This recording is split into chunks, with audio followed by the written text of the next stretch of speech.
Castle, Fox. This is definitely where the Ruby Amethyst deck wants to be. Absolutely. Queen's Castle with an empty board on its opponent's side. An empty hand. Right. Yeah, absolutely. Very few ways for the Ruby Sapphire And or the Queen's Ruby's, Castle? The Sapphire Ruby deck to be able to answer kind of unopposed Right. a Queen's Castle like that, especially with no cards in hand. A Maui would have been good, but not enough to take it out right in one hit. We've seen some Ruby Sapphire decks sometimes lean on Scar to be able to one-shot a Queen's Castle, but again, the Queen's Castle has kind of fallen out of favor in the metagame, so we've also seen Scar kind of fallen out of favor in the metagame. So, right. I mean, and arguably a solid tool for being able to answer that castle being the Maleficent Dragon, unfortunately died to the Be Prepared. Yeah. And so you didn't have that tool that could have answered the castle. Well, and I think that that's also something that these Ruby matchups really take into account. Both players are playing Be Prepared, and it really is a question of who has to do it first. Who has to play the Be Prepared first? It's typically that player that is going to be at a disadvantage. I mean, we saw the Ruby Sapphire player able to sing the Be Prepared, but couldn't really follow up with anything. And so Jonathan was able to capitalize on his opponent's Be Prepared by playing the Queen's Castle onto an empty board. Right. So, yeah, that's always the last thing anybody playing Be Prepared wants to see after they wipe the board is a Queen's Castle. Absolutely. So we're getting ready for game 2. Players are going to be taking their altars. Looks like Jonathan's just sending one card back. I did not catch how many cards Trey sent back, but seems like a good starting hand for the Sapphire player. See Popsicle in there. That's what makes it a good hand. Right, Popsicle and Ramp. That's all you need. Right? Yeah, absolutely. So we do see that turn 1 Popsicle, which is good. And Inking a Dragon. Probably a little early for that. Yeah. Slightly. I don't know. Set 7 have some spicy ways to play some expensive cards early. Early, yeah. Maybe not in those colors, but maybe throw in a little bit of Emerald. Right. A little bit of Emerald. So I believe that's a Chernobog's Followers from an Inked Brawl. Yeah. Which is interesting because historically, like, Ruby Amethyst has heavily valued the brawls in the past because Hiram is such an oppressive draw engine. Right. But we've seen Red-Blue move more toward this action-based card selection that Hiram becomes less of an important tool for the deck. Right. That Brawl has, while still a fantastic tool, is not nearly as valuable to the Ruby Amethyst. Well, and we've also seen, with the addition of Elsa Fifth Spirit, we've also seen the ability for the Ruby Amethyst deck to be able to challenge into a Hiram from a Fox on the previous couple turns, right? Brawl not having as many good targets, especially with Maui Half Shark running around. Right. I could definitely see the Ruby Amethyst players, Jonathan specifically, highly favoring a more aggressive character-based removal strategy than an action one. That's a good point. Speak of the devil and he shall appear. There's a Hiram. He banishes the Popsicle to draw himself a couple cards. We'll see if there's any regret about inking that Brawl early on now that we see the Hiram on board. Just to pass back, looks like we're holding on to a couple of castles. Chernobog's Followers, a Friends on the other side, and Elsa, a Rabbit, and a Fox, I think? Yes. Playing out another Chernobog's Followers, inking one of the castles. We're going to be questing for 1. Oh, I believe that's a snake. Bouncing back okay. The turn 1 Followers, but no follow-up with the extra 2 ink. So we see another Popsicle being played. This card advantage engine of this Hiram could just keeps going. Definitely be difficult to deal with. Yeah. And I mean, Hiram is one of the main reasons to play a Sapphire deck. It's so good at drawing cards. Right. And I mean, his stat line is so good into removal that isn't Ruby based. Yeah. how is he a 1/6? Right. Like, he dodges so many things. So For sure. Jonathan, again, does not find an answer to the Hiram.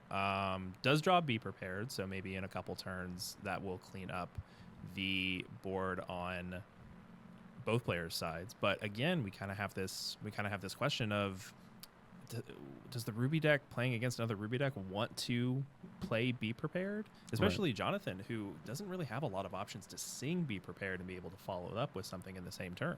So fortunately, the Hiram is sideways, which means that the snake challenging plus the fox is going to be able to take him out at least. Although I believe there may be a backup Hiram in hand. There's always a second Hiram. Always a second Hiram. Without Play out fail. the Chernobog's followers and pass the turn.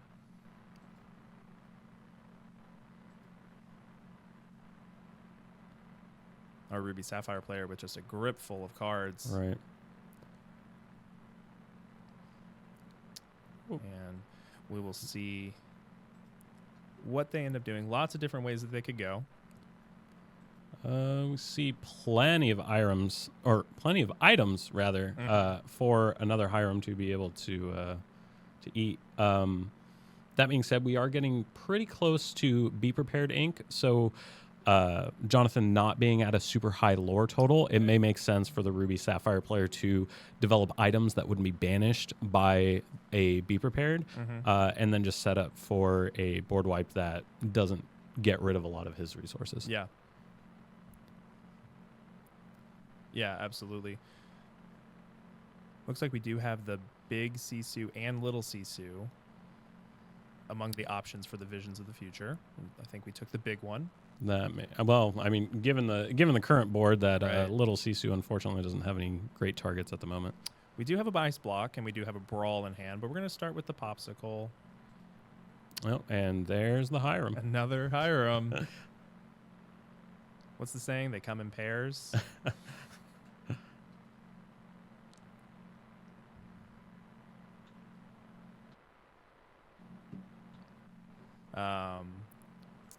There we go. And it looks like we're playing an Ice Block, activating an Ice Block, and taking out the snake, keeping the Grandma Tall alive with 2 damage. And then we choose to hold the Tipo back. Sure. Well, and the Ruby Sapphire deck is just so good at managing the opponent's strength on the other side of the board. You know, just like Ice Blocks and being able to Little Sisu or Brawl or, you know, sometimes Madame Medusa in certain builds. Just so good at just being able to modulate kind of everything to their advantage.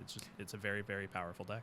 Well, and obviously the highlight of the Ice Block usually is shrinking something's strength, so that way you can use something like a Medusa, a Brawler, or a human Sisu. Right.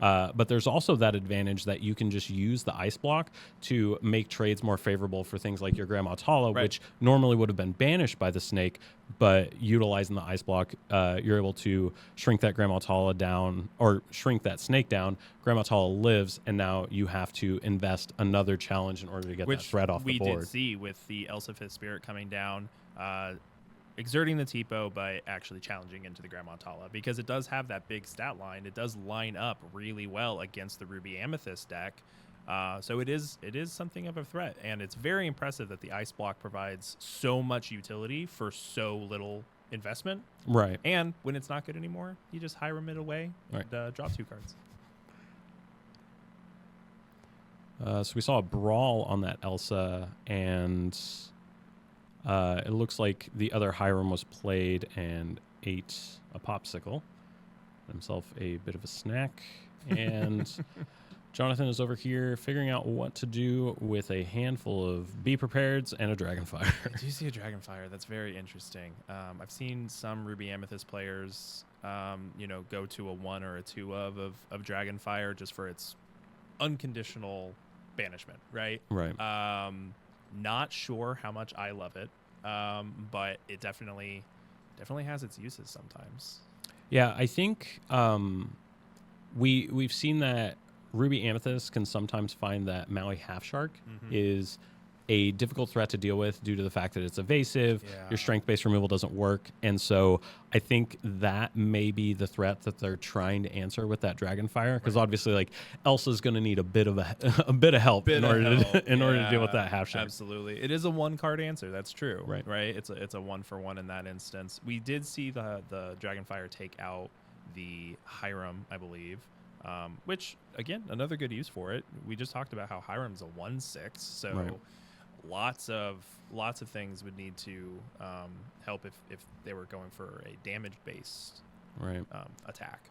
I'm assuming we're going to see an ink and a Be Prepared, considering there was a Tamatoa played by the red-blue player last. Tamatoa is another good target for Dragonfire. That's right. True. Historically, very difficult for Ruby Amethyst decks to get off the board. So yeah, we saw that Be Prep from I think turn 1 and replaying that Popsicle that we got back from Tamatoa last turn, drawing, I believe, an Ice Block. Looks like we have another Tamatoa available to us. I not be shocked if, whoop, there he is. And we do have another Be Prepared in Jonathan's hand. So I'm curious if he's just going to, run it back again. I mean, this Tamatoa is as threatening as it was last turn. Definitely. Currently questing for 3, but we know that there's an Ice Block in hand, a Popsicle in hand. So at a minimum would be a 4-lore threat. So we're just going to Be Prepared again. Replaying that Ice Block, get ourselves a couple of our own Be Prepareds. And now we see how far I'll go. And we got a choice between Big Sisu and Popsicle. Yep. And we go with the Popsicle. Yep. Interesting. Just more card draw. Lots of removal hanging out over there. I think, is that 3 Be Prepareds? Maybe only 2. I know there's also a Big Sisu in that hand as well. It's a lot of removal, a lot of expensive cards. Nothing really relevant on an empty board, but we do see a rabbit coming down, drawing a card. Draws a Diablo. A couple of Sisus, a fox, a snake bouncing the rabbit back, drawing a card. Yeah, I think right now, given that there's not a lore threat, we've answered 2 of the Tamatoas. It may make sense to try to refill our hand to try to match this massive hand size that the red-blue player has, in order to be able to fight our way through the amount of removal that we assume is in that player's hand. Right. Well, that's what I was going to say, is that Jonathan has to assume that there's massive amounts of removal in the Ruby Sapphire player's hand. And we saw the Ice Block come down, and then we saw Big Sisu wipe the board. So we're going to replay that rabbit. We're going to draw another rabbit. Very good. And hand size Sisu, she is definitely going to be a large threat. Yes. With that hand size of the red-blue deck. Probably not going to be brawlable. Well, and especially, like, we've seen so many, like, Be Prepared that the red-blue deck, I don't think could get a hand size down to enough to be able to brawl it without using their Be Prepared. That's the thing with Ruby Sapphire, is that all of their cards are basically either banishing something from your opponent's field or drawing 1+ cards, right? And so they almost always have 3, 4, 5 cards in hand. So this strength-based removal, this little Sisu, the brawl, the big Sisu, not going to be very good against the emboldened warrior. We might see them pull the trigger on a Be Prepared of their own. Ooh, we're seeing 6 and Maui half shark. Well, now that we have seen 2 Be Prepareds gone, as well as the Dragonfire, it'll be interesting to see how Ruby Amethyst is going to answer this massive evasive threat in the Maui Half Shark. Jonathan, no fear though. He's questing with his rabbit. Looks like we're going to be bouncing it back, drawing a card, not giving the Half Shark a target, playing a goat. Honestly, I think it's pretty even right now. I would almost give the advantage to the Ruby Amethyst player due to just the card quality in their hand. Jonathan, I think, has several cards in his hand that line up better than the Ruby Sapphire player. I will say there are 2 ice blocks on the Ruby Sapphire players board, and two ice blocks with the amount of strength-based removal that deck has, Right. As well as having access to a Maui Half Shark plus double ice block with a brawl in the yard is really difficult to deal with. And I think Ruby Amethyst has the best shot of managing, being able to keep questing, keep drawing, while also not providing the Half Shark a target to challenge into. But that does mean that they're going to continuously have to bounce over and over and over again, which you obviously can't do indefinitely. Right. So we do see the rabbit played again and a card drawn.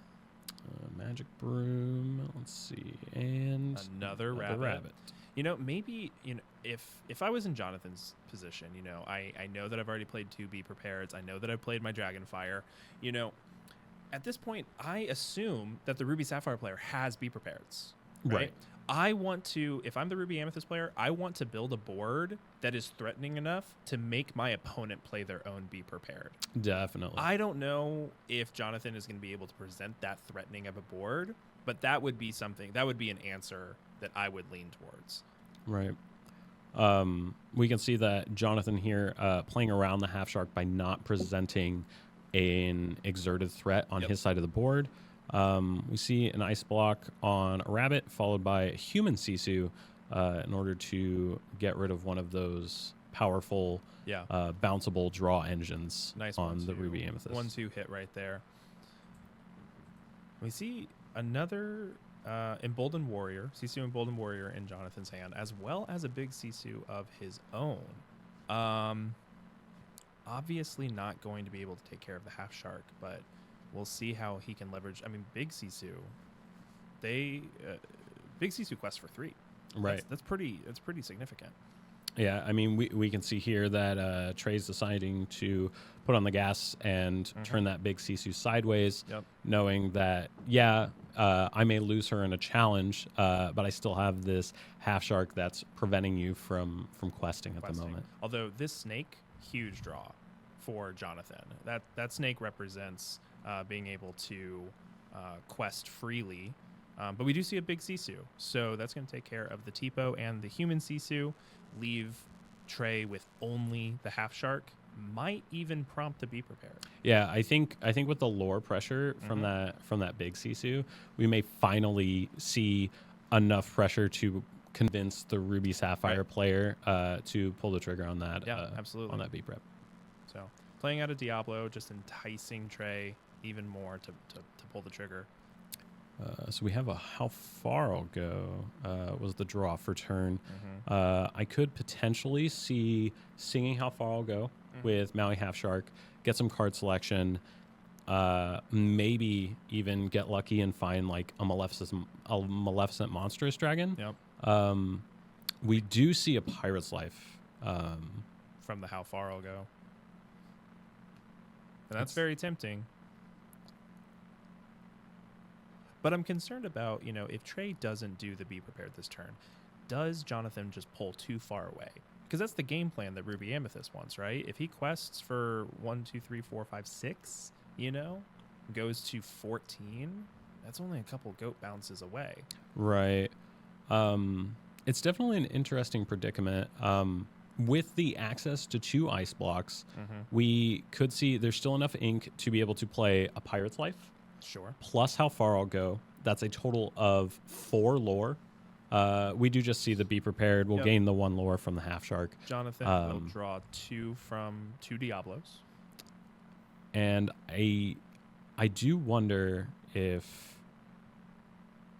that position, from Jonathan's position, he definitely looks to be in the driver's seat now. So. Like red blue, like, you know, earlier in this game had a massive hand of cards, but now we only see maybe 3 or 4 left in hand. I think the pendulum has definitely swung back. I think there is another Be Prepared, so maybe Jonathan isn't accounting for that. He did play out a Flynn and a Sisu Emboldened Warrior, so he may be trying to, you know, gain lore without requiring a challenge there. So I'd be curious if we see the second Be Prepared from Trey. And I do believe that was a third ice block played, which means if we have any more big Sisus I was going to left, say, yeah. big Sisu could definitely be a massive threat. We may, I think we could finally brawl a hand-sized We might Sisu be at this able point. to. But Trey is going to be doing Be Prepared. The second Be Prepared, wipe the board. Jonathan, though, fistful of cards. Just Right. A lot of cards. Very good position to just kind of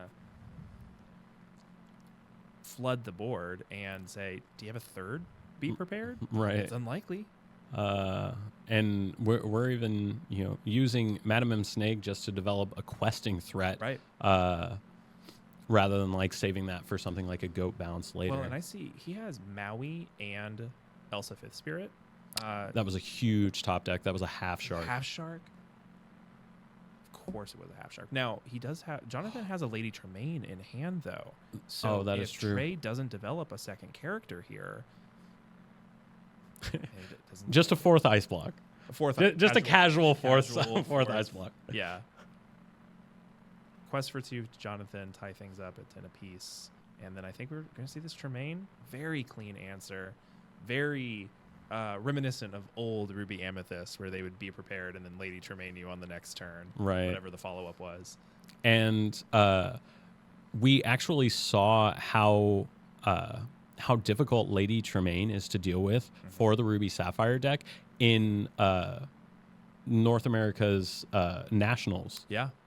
Where that list was on, I believe, 4. It was either 3 or 4 Lady Tremaines, Right. just to deal with this specific matchup. Yeah. And we can see just the power of that Now, card. this is big. He plays a half shark, banishes his own Vitalosphere to be able to challenge in immediately and get the value of getting something back. And it looks like we're going to be getting back a Brawl. And with the combination of multiple ice blocks, Brawl is going to be able to take out Lady Tremaine. No bouncing shenanigans on Jonathan's part.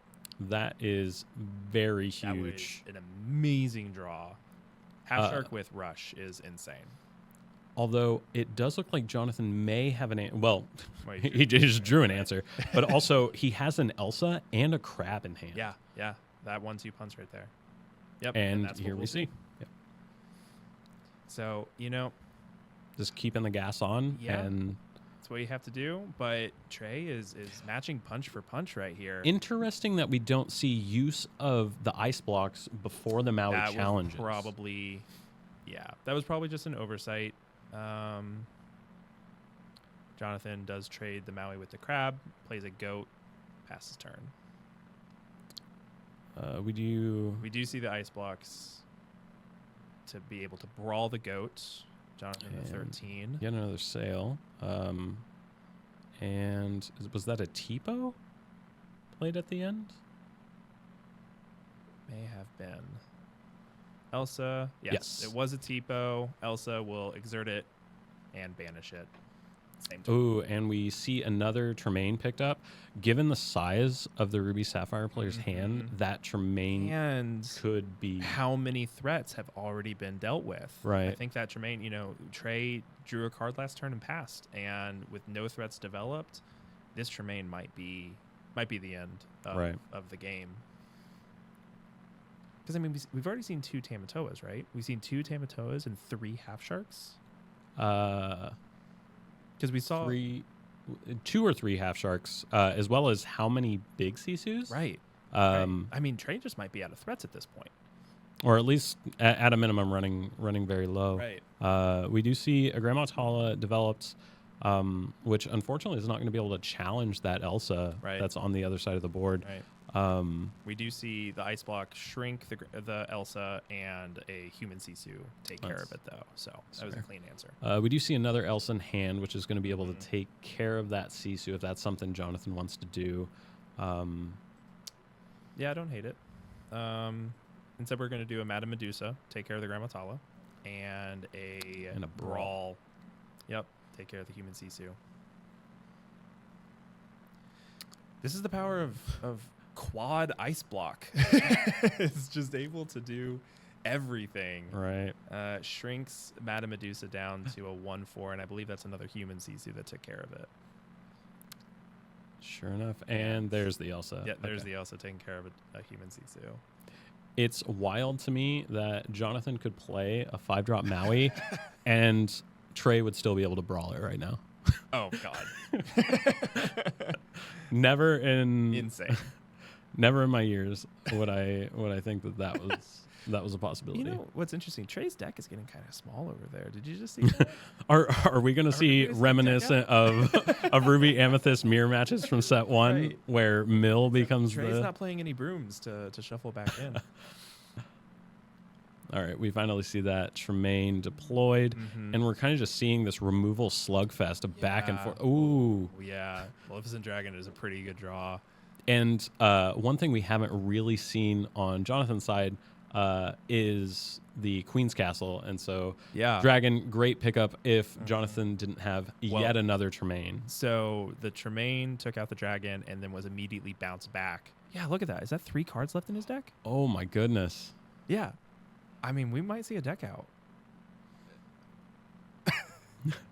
I mean, that makes a lot of sense because both of these players have just been trading resources back and forth, right? Like, it has just been a removal heavy matchup. But with 3 cards left, how many threats could that be? Right. Sisu that got Tremaine just now, and Hiram. I don't know that you. Well, I don't think Hiram's hungry at the moment. No. And he just doesn't have enough turns to quest. He can't get to 9. I think we have seen we've seen the sum with the newer version of Red Blue where because some Red Blue lists aren't running Lucky Dime, they don't have that inevitability that we used to see where Tamatoa was a guarantee for lore because you'd be able to dime it whenever you played a Tamatoa. Right. And I think we're seeing That's it. Jonathan, just pass turn and wow. Well, and we see a match. So that's super interesting. Yeah, I think it really highlights the strength of Tremaine in that matchup, Tremaine is just able to answer all of those aggressive lore threats. Yeah. And eventually Ruby Sapphire just runs out of gas with their lore threats and can't get to 20 by the time they run out of deck. Tremaine was so good, being able to play Tremaine, bounce it immediately to protect it from any removal. Because honestly, there was a point where the Ruby Sapphire player honestly had the board controlled, but had no threats. Right. So being able to play a Tremaine, remove the half shark, remove the Tamatoa, remove the Sisu, and then immediately bounce it back so that it's safe in Jonathan's hand. Right. That is what won him the game, and it removed all of the threats on the opposing side. Very impressive. Yeah, definitely. Very impressive. So. Impressive play by both players, and I'm excited to see what other events unfold today. Yeah, I'm really excited also. But I think for now we are going to take a quick break. We're going to conclude round 1, and then we'll be back in a little bit for round 2.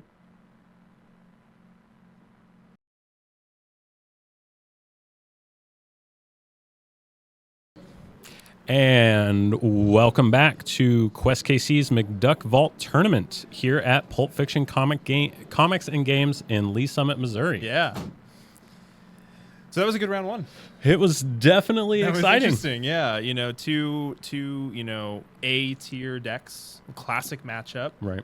With a little flourish finish. I will definitely say, as far as more recent Ruby Amethyst versus Ruby Sapphire matchups that I've watched, it has been a long time since I've seen a deck out victory. Yeah, that was very surprising. I think the last time I saw one, it was like a Sapphire Steel matchup, and they did 4 whole new worlds, and the opponent's deck was already drawing a bunch of cards, right? And so I expect that when you're drawing 21 additional cards or 28 additional cards that you're not accounting for, right? But definitely just the fact that the Ruby Amethyst, Ruby Sapphire deck was just answering each other blow for blow, and just the fact that the Ruby Sapphire deck was just drawing so many cards that they decked themselves out, right? Really strange. But looking forward to seeing what else we got.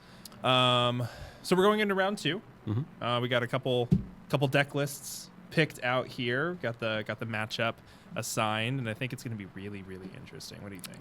I am definitely really excited for this one. These deck lists definitely definitely throws some surprises that I was not expecting. A little off the radar, right? Not necessarily what you would expect at a bigger tournament, which I think is fun. You know, like you can kind of brew a little bit. You can kind of throw a curveball. Sometimes the I mean, I'm known for it. yeah, exactly. I mean, like, I don't know. You won with like a big amber amethyst build, like Mufasa and everything at one point. So that's super interesting. I love seeing rogue decks, and sometimes you know, if you can come up with a deck list that you think, you know, you've defined the metagame, you've figured it out, and you're like, you know what, I think Amber Emerald is going to be the deck of this tournament right here. I think you can go pretty far with it. So we'll see what happens. And I definitely see that, you know, because we have so many tools for being able to see like what's successful in the meta right now.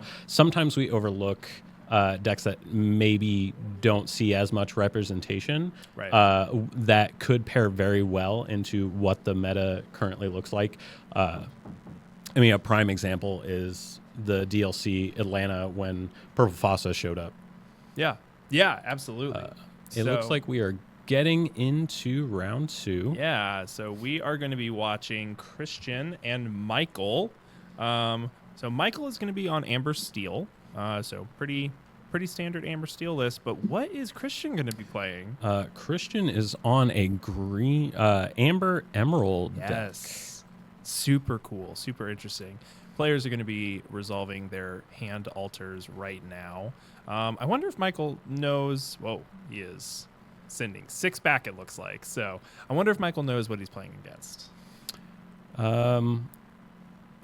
Chances are probably not, but who knows? Maybe you got some some opportunities to scout a bit during turn 1 or round 1. Round 1, yeah. So both players have finished their altars and are going to be shuffling up, and we're going to get started pretty soon. So looking at the Amber Steel list, it does look, you know, we got some pretty basic Amber Steel stuff. Anything jump out to you as kind of interesting or something to keep an eye on for this matchup specifically? There's definitely an interesting inclusion of Sven, the 4-drop Sven that readies a character. I personally am a huge fan of this card. I ran him in my Purple Fossa, and he overperformed. Yeah, because that one, you ready a character and then it can't quest or challenge. It just protects it, right? So, I mean, like, you can sing songs, but it just basically protects it. So that'll be very interesting to see if that lines up. But it does look like our players are underway. Here we see turn 1 Diablo, the infamous turn 1 Diablo. And we'll get a peek at Michael's hand. Interesting. I like the inclusion of the 3-drop John Silver that prevents a challenge. That is very cool. And I like that design space too. We've seen a lot of the opposite where it's you can't quest, right? Giving reckless to a character. Does look like we're going to be inking that John Silver. And we are going to be playing out a Calhoun. Daisy Duck was drawn for the turn. 1 turn too late, it looks like. Always on time. Good old Daisy. A 1-drop. We do see quite a few uninkables in Michael's hand. There we see the Ursula. We're going to take that, let the Storm Rage on. Try to keep our Diablo nice and safe. And we do see the shift. And then we see the shift. Ooh. It's been a long time since I've seen a shift Diablo, but it's still as potent as ever. Yeah, definitely. We've definitely seen green steel not quite as prevalent, which is probably green steel and green purple are the 2 color combinations that we see Diablo most often. Right, but even green purple has been cutting back on the Diablos. So it's interesting that I wonder if people are not going to have as many answers to it as they once did. When it was really, really popular. And here we see Michael just putting on the gas, saying green isn't known for its lore aggression, outside of the bonsai builds. So I'm just going to race you. Yep. And, you know, Michael can just say, you know what, you can draw as many cards as you want. If you have lost, it doesn't matter how many cards you have in hand. So just putting that down. It looks like we do have a turn 3 aerial. And Diablo is just going to quest for 1 and pass the turn. No quest from the Ursula to prevent the Calhoun from gaining value. But this is going to be a rather large quest.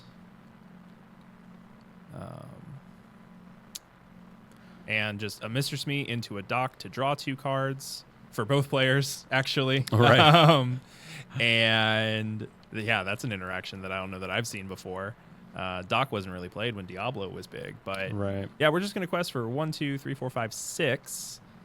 Fairly big quest on that side. We'll get these lore counters updated in just 1 second. Yeah, I think that will put Michael at 7, and that is the last card you want to see off of a daisy flip. Ooh, Under the Sea would have been perfect for that this would have board been state. so good right then. But, Christian's drawing so many cards that we might end up seeing it pop up again. There we go. Ooh, I just saw a very interesting card in Christian's hand. Yeah. What was and it's Bellwether. Bellwether. Tell me. Is that the one where it gets reckless? You give whenever reckless you to character ink. Whenever you ink. Yes. Oh, that's so interesting. Yeah, definitely one of those newer designs from set 6 that centers around whenever you ink. And it's really nice to see somebody exploring that design space. Yeah. Here we see moving the squad into a hidden cove. Yep. Just making everything a little bit trickier to challenge into. And I feel like we're going to see some challenging right now, if I had to guess. Thinking that Diablo is going to challenge into that Piglet. Nope. Looks like the Ursula instead. That's probably better. Right.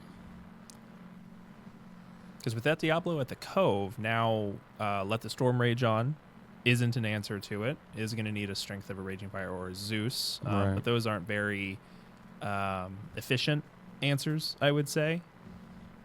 Well, and traditionally this dock build, a lot of the times we don't see songs like Strength of a Raging... Sorry, not Strength of a Raging Fire, but Along Came Zeus. Right. Because we're more centered around...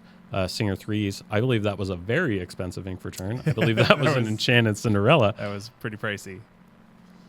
But it is inkable, so it can be inked. And again, we see a Lawrence and a Dock to not have to discard anything, to draw 2 from Dock. Christian will draw along, and I believe has something like 9 cards in hand at this point.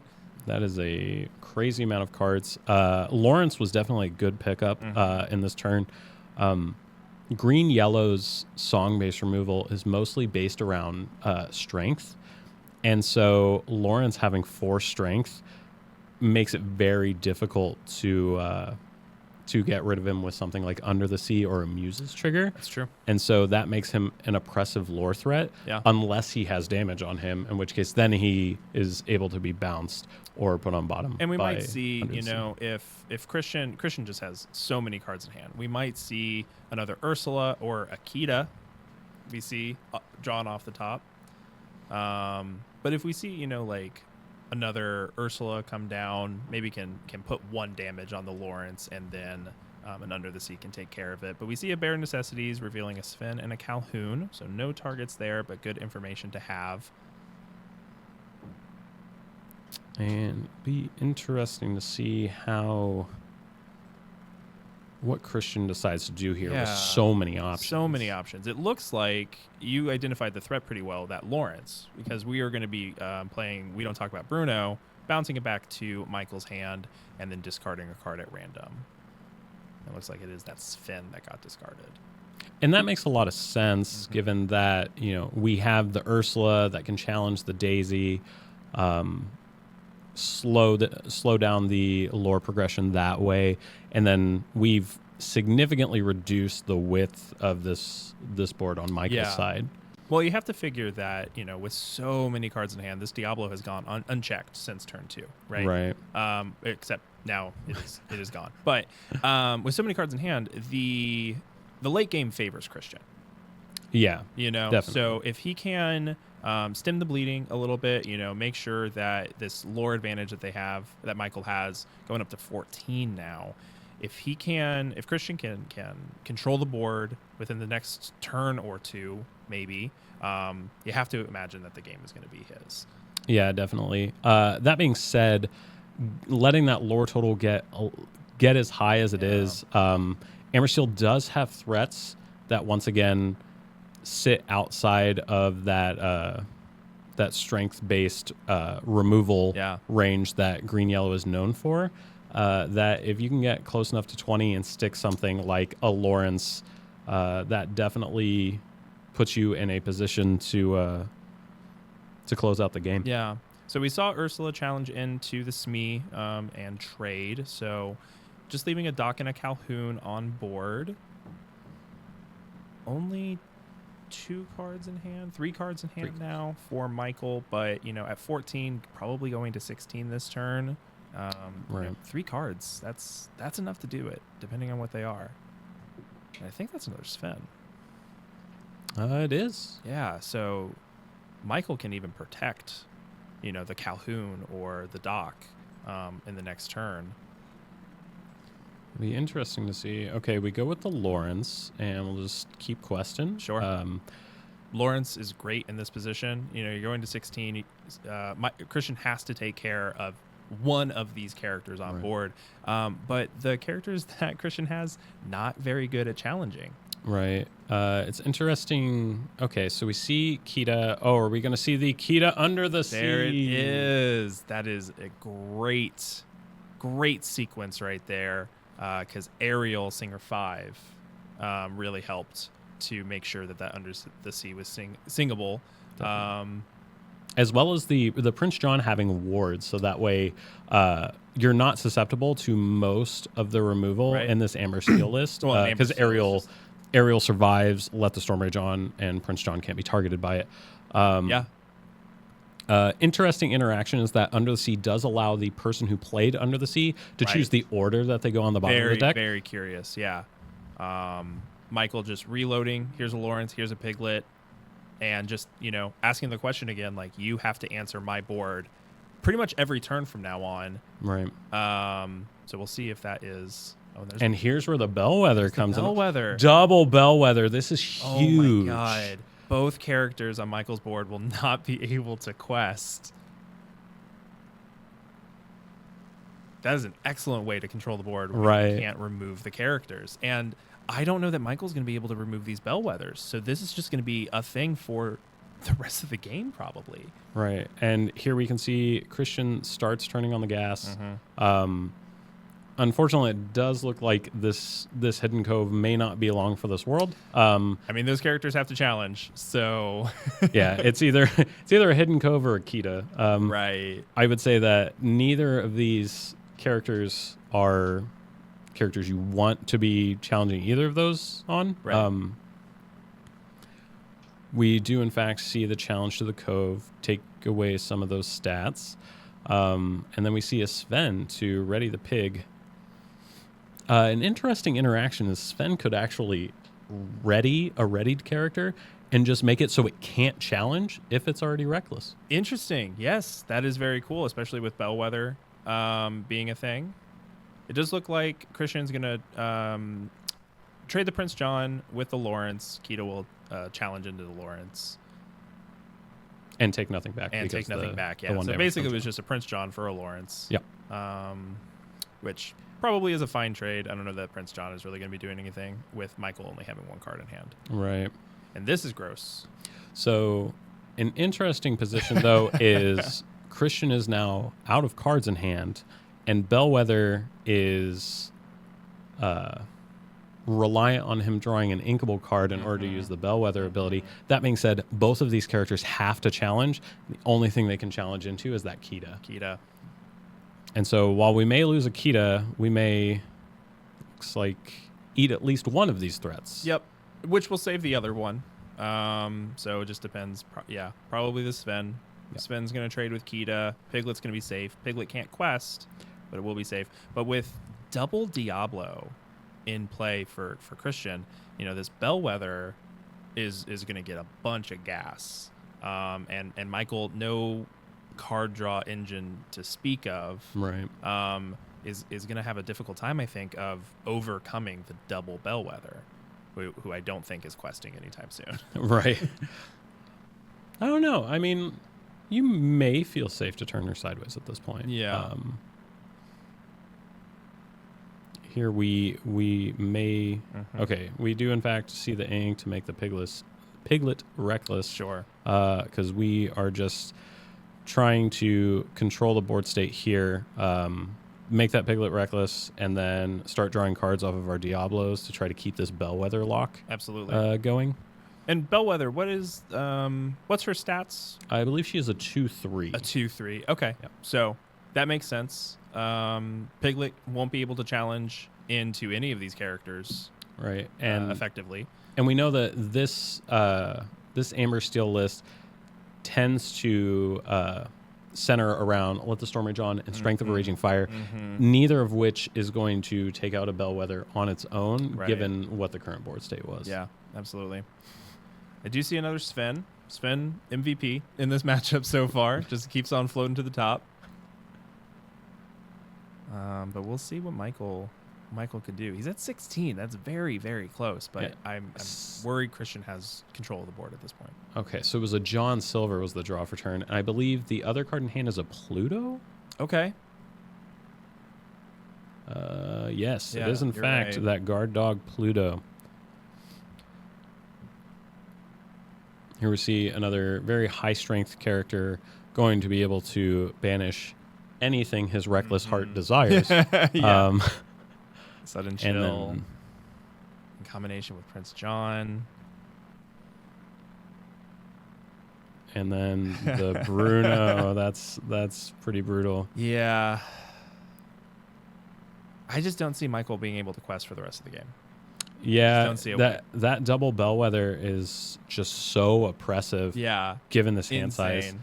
And I think Michael's done. Yeah. I think he's had enough, and he's going to pick it up, and we will move to game 2. That was an impressive showcase from Christian, from the Amber Emerald. 100%. I saw the Bellwether in the deck list, and I was like, "Ooh, this is a very spicy option." Yeah. And I'm excited to see how it played out, and I was not disappointed. No, at absolutely not. Well, in the Under the Sea, so there was a point where Michael was doing his role. He was the aggressor in the matchup. He was doing his thing. He was questing a bunch at the very beginning. He got to 16. Right. It was really the Under the Sea that was able to reset the board, establish Christian's dominance, and then I think it was the turn after that the double Bellwethers came out.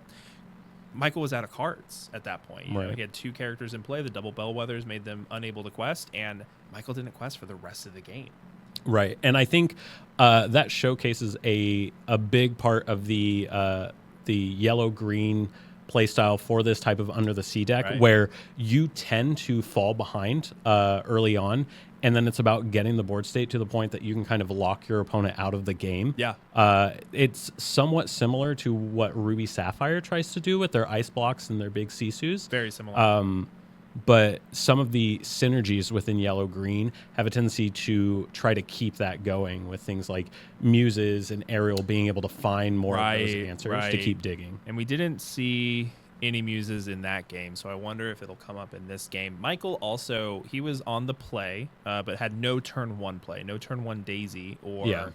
So I'm curious if Michael only had 1 or 2 extra characters to be able to quest 1 or 2 additional times, might have taken that game. So well, in like that early board state, that Daisy would have quested how many times? Yeah, before exactly. There was I mean, an answer. that Daisy, that turn 1 Daisy would have won him the game. Right. Just by herself. So I'm curious if Michael, I asked before if Michael knew what he was playing against going into game 1. Obviously knows what he's playing against going into game 2. So I wonder if he's going to try to be a little more aggressive with his altars. He did not throw back as many as he did. He threw back 6 in the last game. I thought Christian threw back 6. I think they both did then. Oh, because I saw Michael just toss just almost all of his cards. So neither of them apparently liked their opening hand. But of the 2, Christian is definitely the more reactive deck. So Michael Michael probably has the same game plan. He's on the play again. He knows that he's going to be the aggressor in the matchup. Probably has the same game plan, probably not changing very much. Right. Christian, on the other hand, what is he going to be looking for in his opener? That's a good point. I think in this matchup, knowing that your steel-based removal is all songs, I think Ursula is a solid option for protecting Diablo. Right. I think you're probably trying to throw back Prince John's because Michael's just not going to have cards to display. Right. The yellow steel deck very much just like throws their hand on the board, Yeah. and then Prince John's stat line unfortunately doesn't help deal with what's on the board. Right. It's only great whenever he's dealing with what's in hand. And we might be seeing a recording of game 1 because again, Michael has inks for turn, no 1-drop. Christian inks for turn and plays a Diablo. Right. Like, so this is not the start that I think Michael wants. There's one key difference that I'm curious what the priority is going to be, and my question was immediately answered, which is that Pete is a great way to stop the song synergies, right? That the green-yellow deck has, right? And I was curious if Michael was going to prioritize, right? Yeah. No, that's a great point. It might be that Pete is just not aggressive enough. That's fair. Yeah, we may, especially this being a game that we're on the play, we're definitely trying to put on the pressure as much as we can early on. Yep. That bare necessities doesn't seem to hit anything. That center card in Michael's hand, I think maybe a Calhoun. I thought at first it was a Let the Storm Rage On, and so I thought this bare necessity was going to hit something. But it doesn't look like that's the case. You know what's interesting is, and I'm not familiar enough with Amber Emerald, but we saw Christian ink an Ursula and sing bare necessities, as opposed to inking the bare necessities and playing the Ursula. So I think the reason for that is because Michael didn't have a singer, which means that at most he could spend 3 ink to play a Let the Storm Rage On or a Strength. Strength would only deal 1. Right. Prioritizing the Hidden Cove, in which case the Diablo would survive both of those cards. That makes sense. Is why he went that route. Because wants to be able to play and move Diablo to the Hidden Cove in the same turn. Oh, okay. So Michael fighting back a little bit. We got a Smee and a Lawrence on the field and double Piglet. Definitely going to be aggressive, very aggressive. For sure. Christian is going to need some answers. And now that Smee isn't taking damage anymore because Piglet is a captain. Yep. And so Smee doesn't have that impending clock of he will eventually take care of himself. Right. Or, Prince John could eventually do it at some point. Because again, I don't know that I really like Prince John in this matchup. He's just a 2-quester. Bellwether, though, I think Bellwether is going to be the MVP for Christian. Forcing Reckless onto one of those Piglets.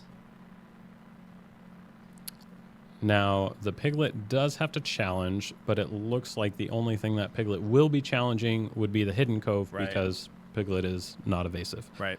I'm curious if since we know that the Piglet has to challenge anyway, maybe we send the Lawrence into Hidden Cove as well to take out that resource. Because then we can kind of pin Prince John into this being a 1/2 that's not great at banishing threats. Well, I kind of wonder, because again, Under the Sea is just gonna only take care of the Piglets, actually. So so that's actually 7 still left on board. Yeah. Which would be game. I think Christian's calculating and picking it up. Yeah. So not quite. That was what I was going to say, which was, Michael, not challenging the Cove with the Lawrence, like you were saying, in order to take it out. I don't know that Michael can worry about the Hidden Cove. Right. That's fair. Because Michael is absolutely the aggressive. He is the beatdown in this deck or in this matchup. And, Piglet has to, so might as well, right? But with the Lawrence, it's 2 lore on board, and you figure eventually Christian's gonna have to take care of it. Mhm. Might as well get the lore for your trouble in the meantime. Right. So Yeah, I think it also showcases a good point that like Michael understood he was against the clock, knowing that Christian was going into his turn 4.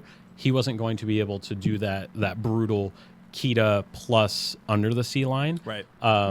And so it was just like, hey, if you got under the sea, that's great. You can take care of my pigs, but I'm still presenting lethal, and you have to exert all of your characters to play under the sea. Well, and I don't know what else was in Christian's hand. I wonder if maybe there was a miscalculation on Christian's part playing the under the sea, because that was all he did that turn. He played under the sea. He counted to 7. And he goes, oh, well, I guess I die.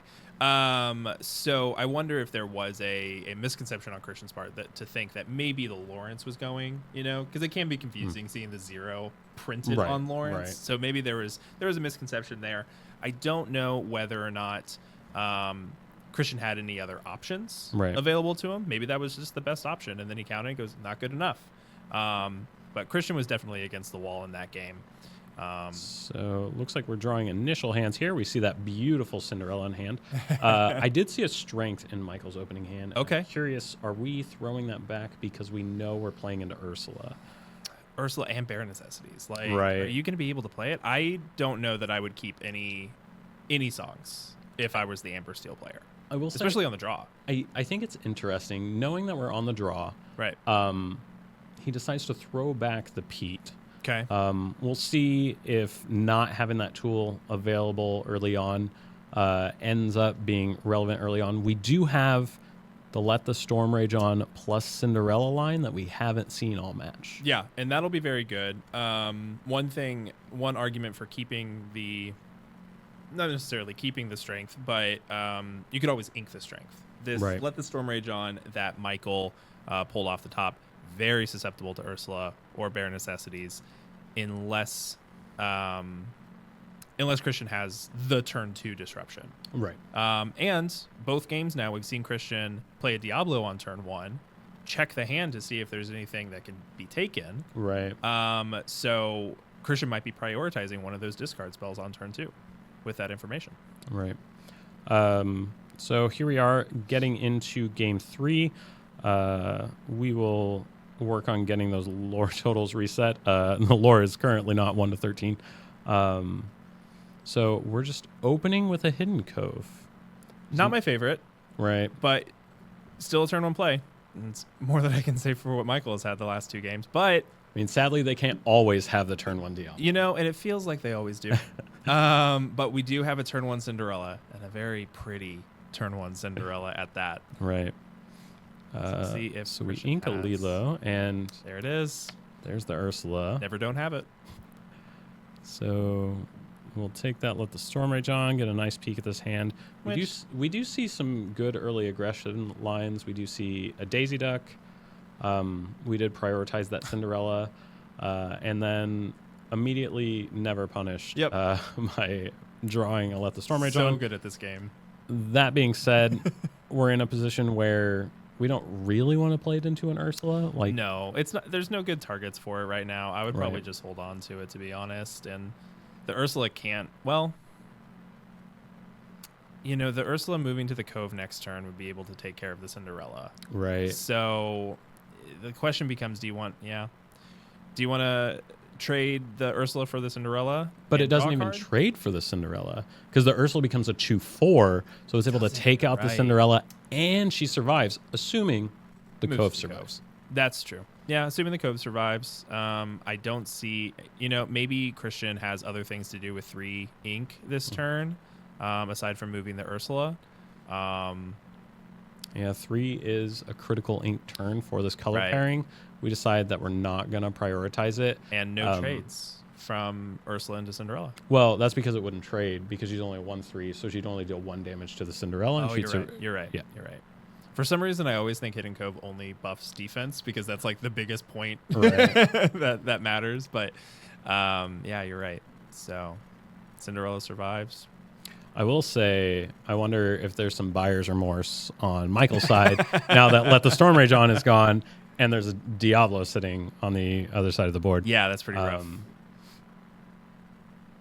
Well, and you know, Michael did that just to be efficient, right? Right. Just to cycle the Let the Storm Rage on as opposed to holding it. I don't know.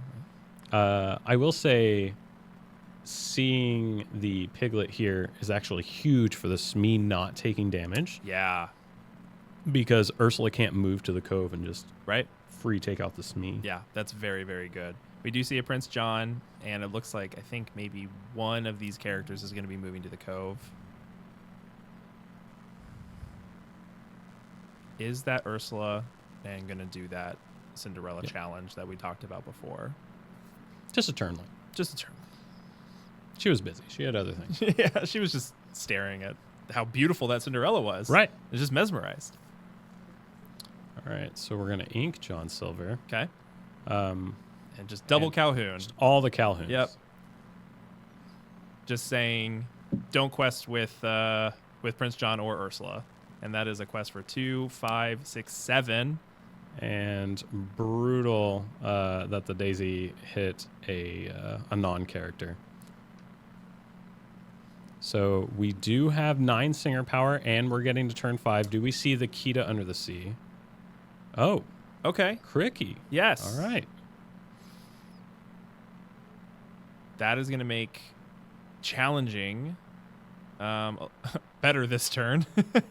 And you know what? We're just doing the full sweep. So keeping that Diablo alive. Yep. Not presenting anything that the Calhouns are going to be able to challenge. And top decks a Doc. Never didn't have it. Both players will draw 2 cards. Rapunzel is an interesting card. Unfortunately, there's not a lot of great heal targets for Right. that Rapunzel with this current board. Not a lot of damage being kept on board. Right.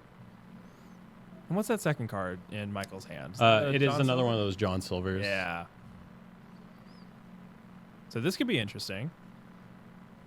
Yep. So choosing the Cricky, can't challenge. And yeah, I mean, Yeah. Michael's out of cards at 12. 12 is a decent lore total, but you know, it's So- getting to the point where See an Aerial played. We see Painting the Roses Red, which is another great tool Mhm. for modifying. Yeah. And we decide not to use that tool. Immediately goes into the inkwell. And oh, we don't talk about Bruno.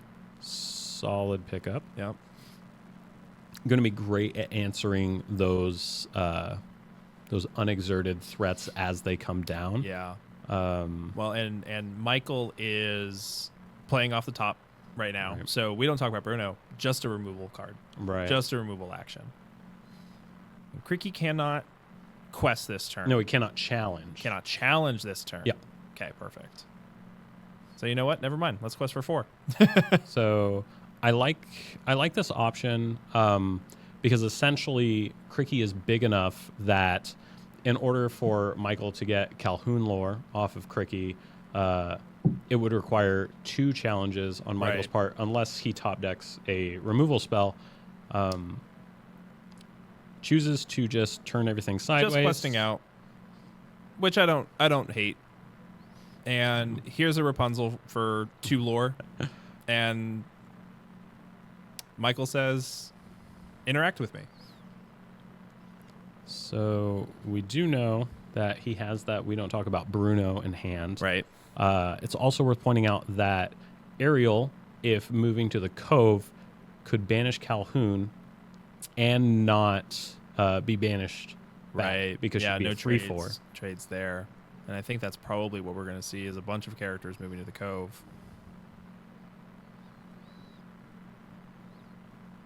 But we also, if we're going to challenge with all of those, we have to remember that we need to save enough ink in order to play We Don't Talk About Bruno. We're challenging with our Ariels. Right. So we're challenging with 1 Ariel. Cricky will take out the other Calhoun. So we're going to use that other Ariel to sing We Don't Talk About Bruno on that Rapunzel, I would assume. You might leave the Rapunzel. I mean, like, he's only at 16. You don't necessarily have to answer it right now. But he has no hand. So instead, you could choose Oh, this is good. Oh, yeah. Now we could bounce the John Silver. Yep. And then discard it and bounce the Rapunzel with the Muse's trigger. Yeah. Yep. This is better. Beautiful line of play. Yep. Very, very good. This is why Christian is the Amber Emerald player and not me. Yeah, same. And it really highlights one of the great things about this deck is there's so many different lines of play that you can take. Yeah. Well, the Emerald cards, especially with the Muses and with Diablos and with Prince John, they all create these really intricate lines that the other decks just don't have. You know, you can really play with the bag of Lorcana in a way that no other deck is able to manipulate. Right. And here, once again, we see Michael sitting at, yet again, 16 lore. And here it is. Here's the Under the Sea. Here's the Under the Sea Kita combo. Michael has one card in hand. Let's see if he decides to use that Muse trigger. To bounce back his own aerial. Yep. Just to be able to refuel if he needs to. And again, Christian, what? 7 cards in hand? And there goes Michael's last card. We see Cricky, Muses, and... just played this turn, wasn't it? No, it was played last turn. Okay. Yeah, because it balanced the the Kita Rapunzel. was played this turn. Yes. And you know what? This is...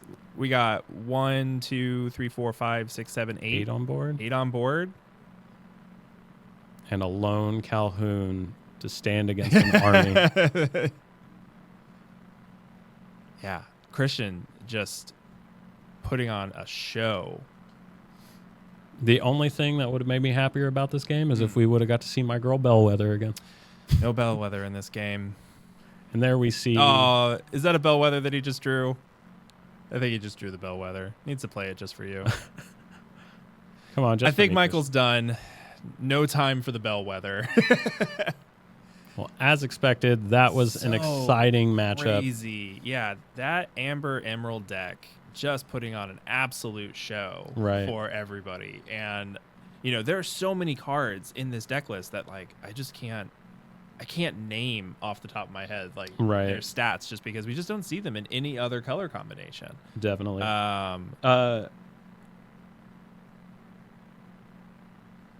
Very interesting. Sorry. I was mesmerized by this deck list. Yeah, absolutely. So cool. I'm very interested to see Christian moving forward. See how he does. Definitely. Definitely one to look out for and root for. Yeah, absolutely. So, yeah, that was round 2. We have. Do we know what the player total is for? I think it was something like 28, 29 players here on this lovely Saturday morning. So we'll figure that out and we'll get the exact count. So we'd be looking at 3 more rounds of Swiss with a cut to top 8. Cut to top 8. So, I think we're gonna take a little bit of a break. Yep. We'll be back in a little bit just before round 3, and stick around.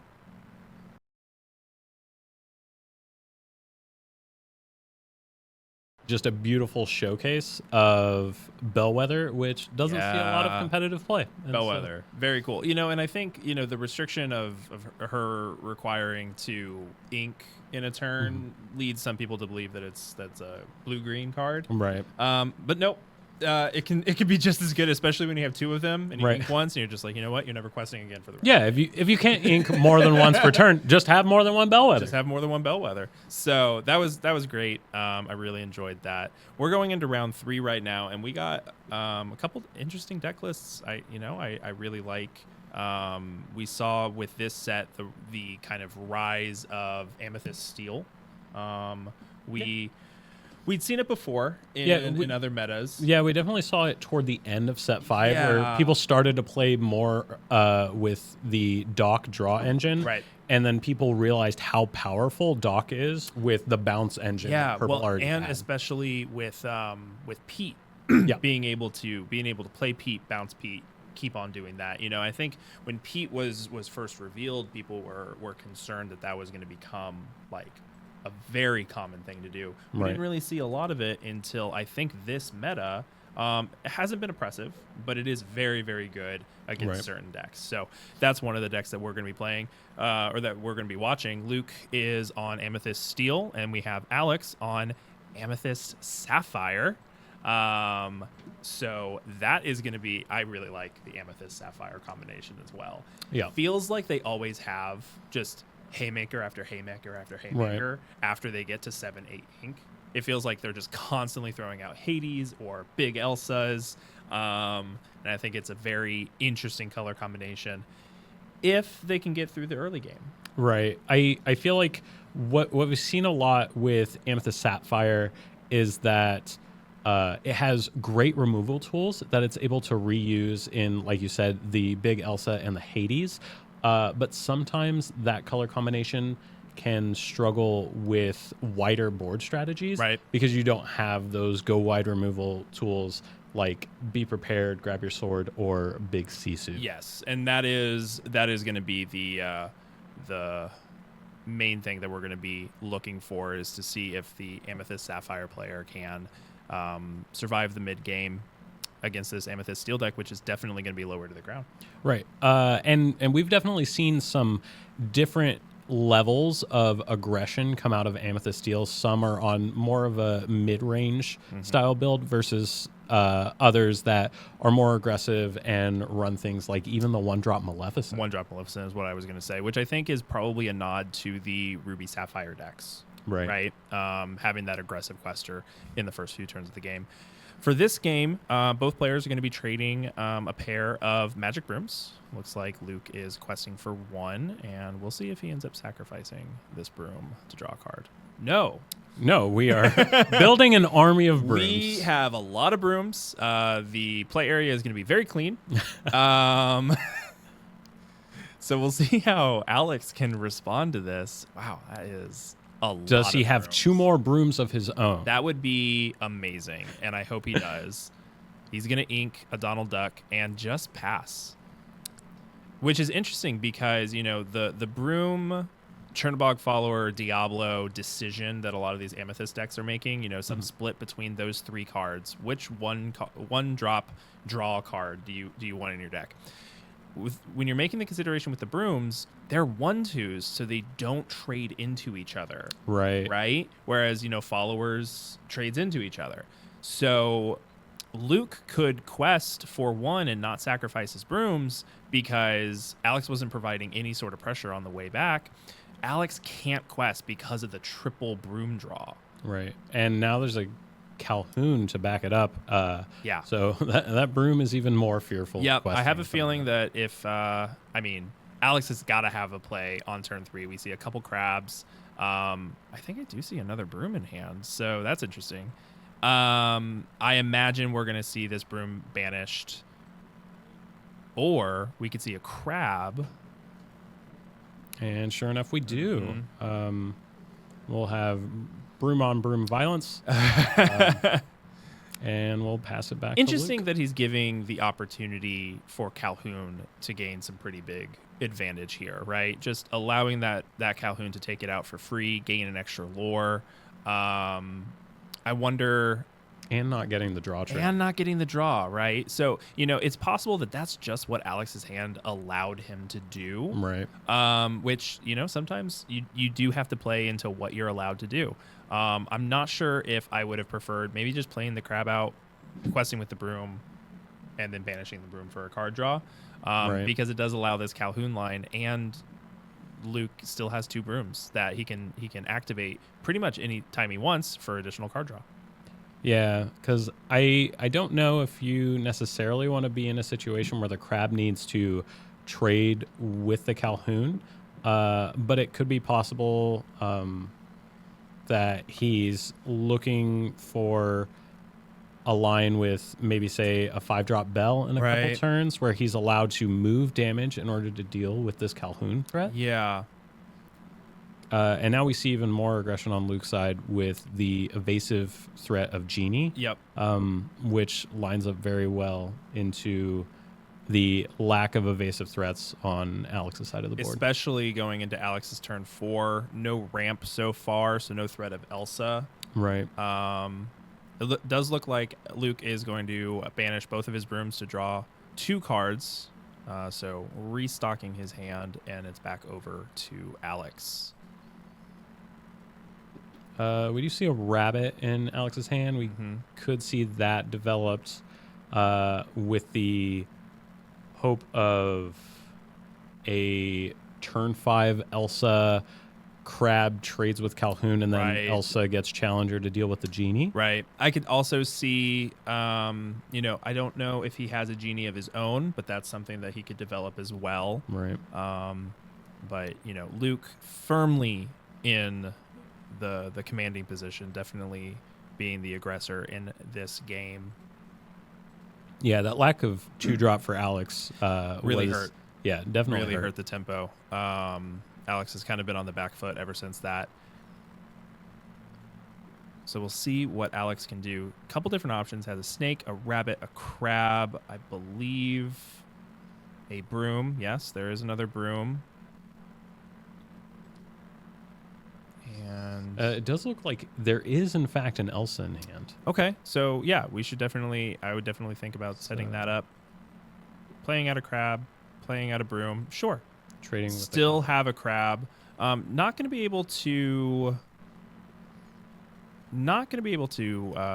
bounce or banish it now that Calhoun is gone. Right. But maybe you don't really need to. If you Elsa down the genie, and then challenge into it.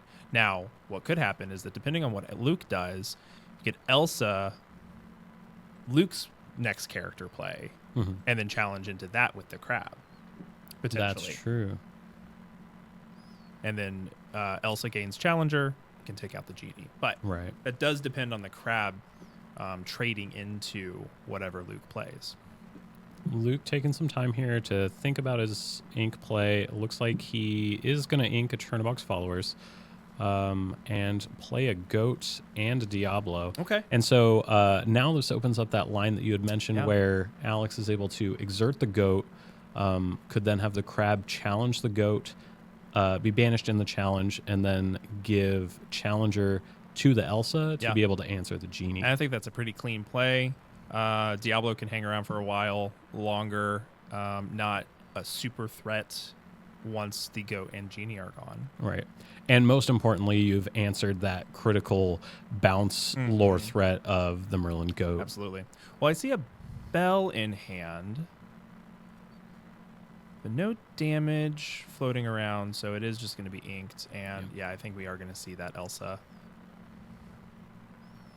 Yep. And there's the exchange that we're talking about. Yep. That's pretty good. That's a pretty good turn.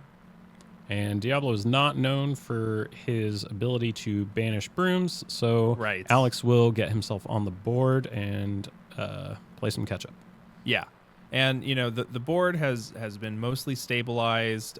Luke does have several cards left in hand and a significant lore lead. Right. So Alex has a little bit of catch-up to do. We'll see if he can. Another Diablo. And one difficulty here is that so many of these cards on Luke's side generate another card whenever you answer the threat. Right.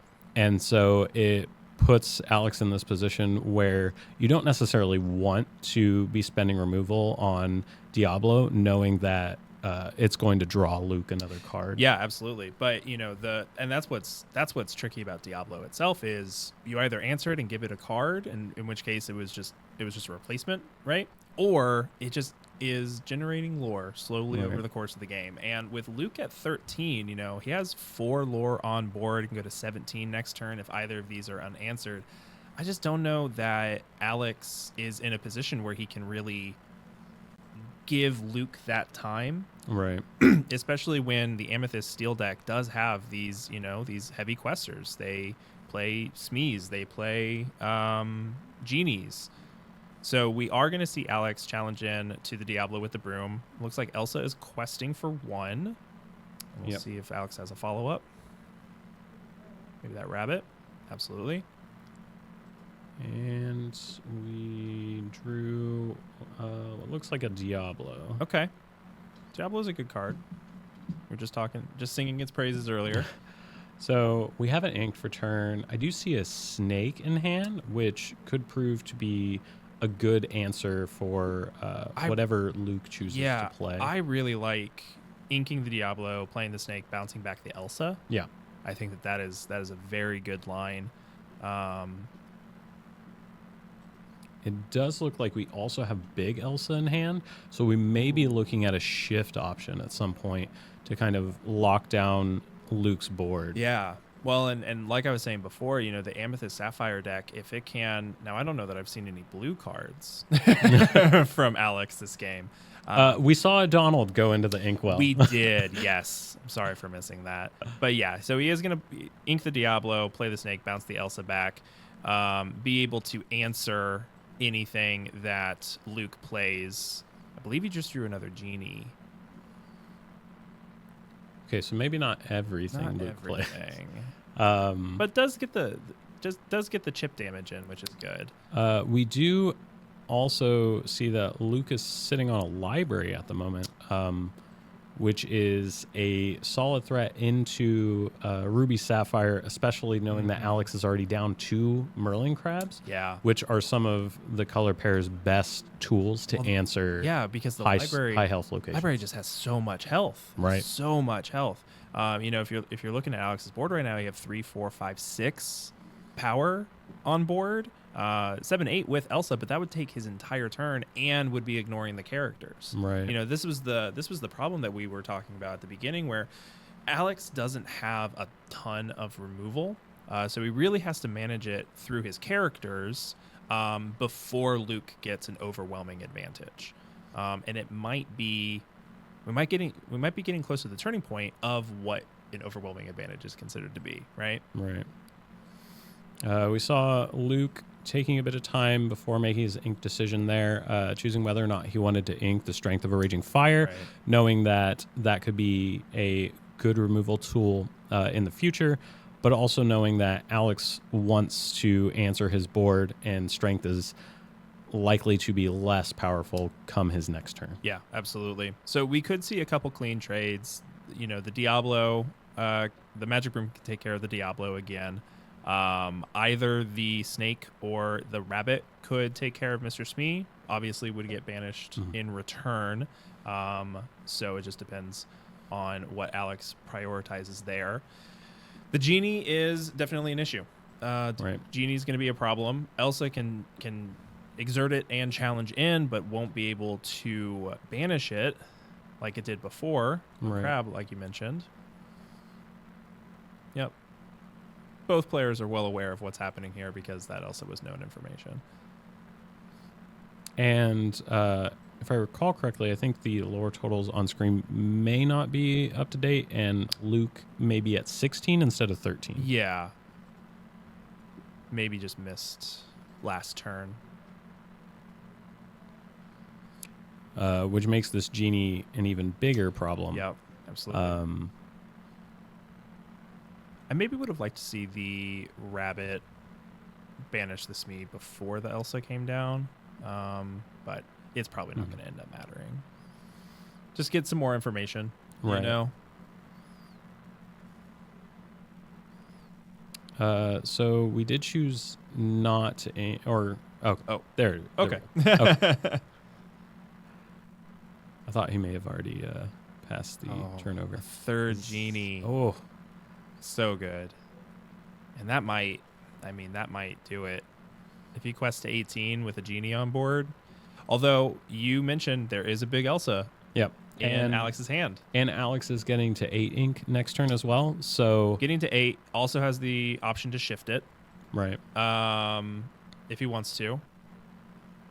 So it is worth noting that if you shift the Elsa, you lose your evasive challenger True. for taking out the genies. It's true.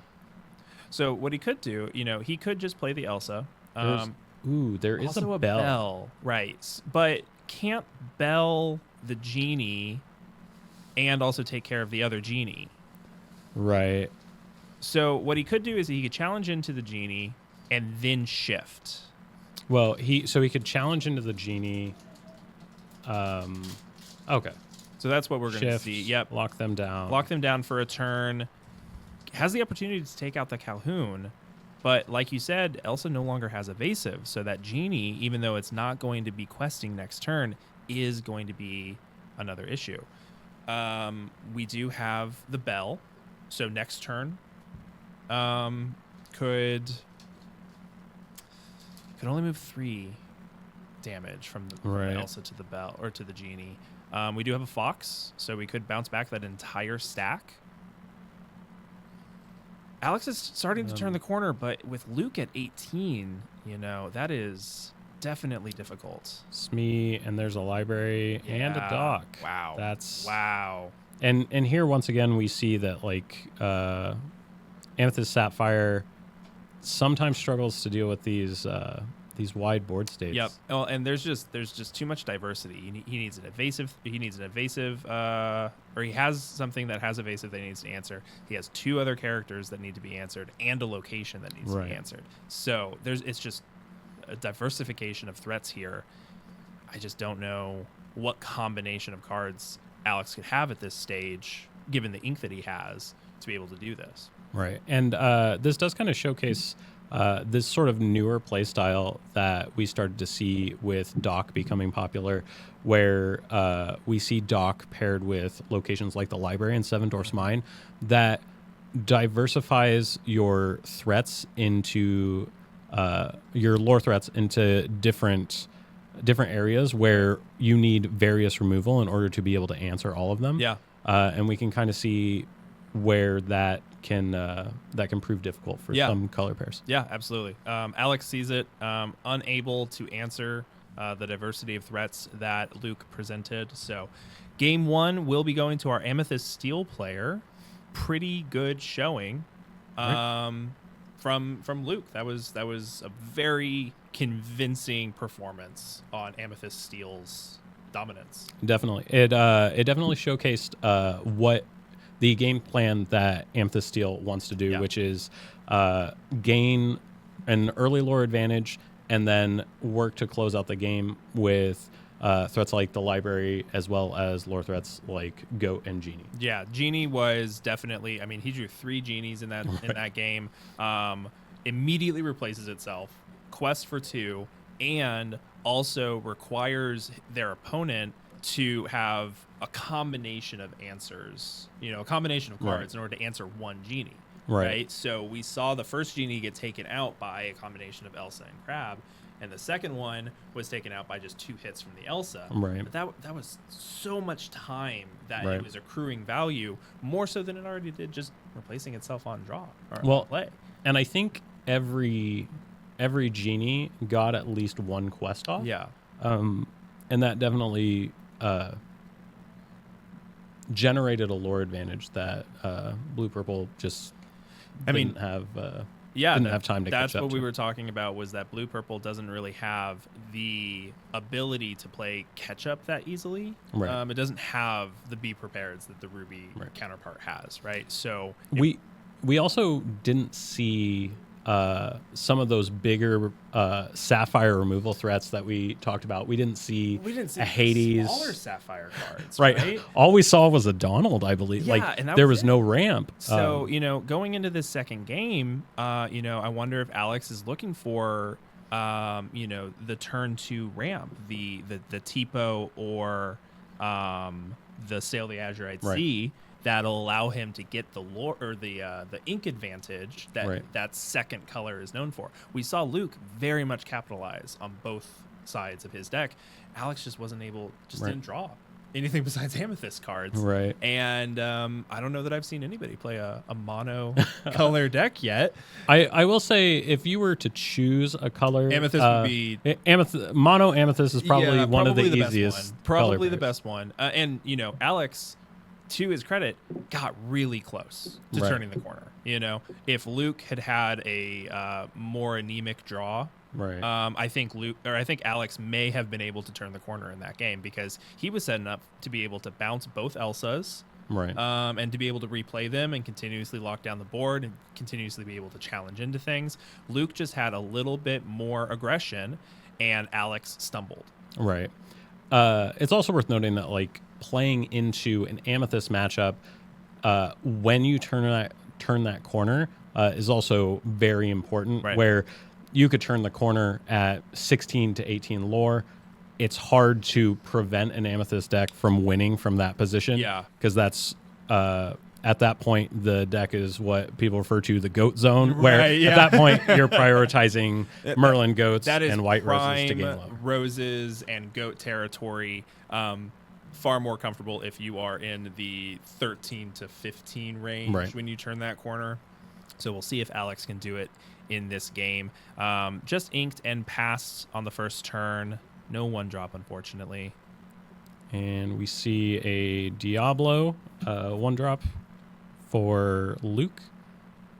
And let's see if we actually have some ramp this time. There's the turn 2 inked Donald and Hey. the sale. Okay, so seen the Sapphire portion of Alex's deck. We've already seen twice as many Sapphire cards this game. What is what's 1 times 0? Ooh, Fire the Cannons. Fire the Cannons. That is very interesting. Not a lot of Fire the Cannons running around these days. But Yeah, the broom. So I have seen it as a removal option that Purple Steel tends to lean on because Amethyst doesn't have the Singer keyword. Right. And so it takes longer for you to be able to have those song threats that you normally see in Amber Steel. That makes sense. And Fire the Cannons is very good for answering very early threats. Well, especially, if you're looking for 2 damage without singing, you might not turn towards Let the Storm Rage On because of the lack of proper singers Right. in the Amethyst Steel deck. So Fire the Cannons is a good 2 damage option, low commitment ink wise, especially against 1-drops. Right. So we do see a turn 3 rabbit draw a card for Alex, which is great. The only thing better than a turn 4 rabbit is a turn 3 rabbit. Exactly. And here we see we did banish the Chernobog followers last turn, or earlier this turn, sorry. And so we are inking, believe that is a goat. Yes. And then we're going to say no actions for you with our friend Ref Pete, and then Quest for One with Diablo. I wonder what actions Alex is upset to not be able to play. I imagine that was a curve consideration on Luke's part. Likely. I think part of it could be not wanting to shrink his board with a bounce option, Sure. as well as Pete's 3/3 stat line will answer the rabbit and still live and allow for the option to potentially bounce the Pete. Sure. But here we see the Madam M Snake bouncing the rabbit, making sure that we get that card while still maintaining that draw engine for later. Yeah, protecting the rabbit from the peep. Absolutely. Classic Amethyst things.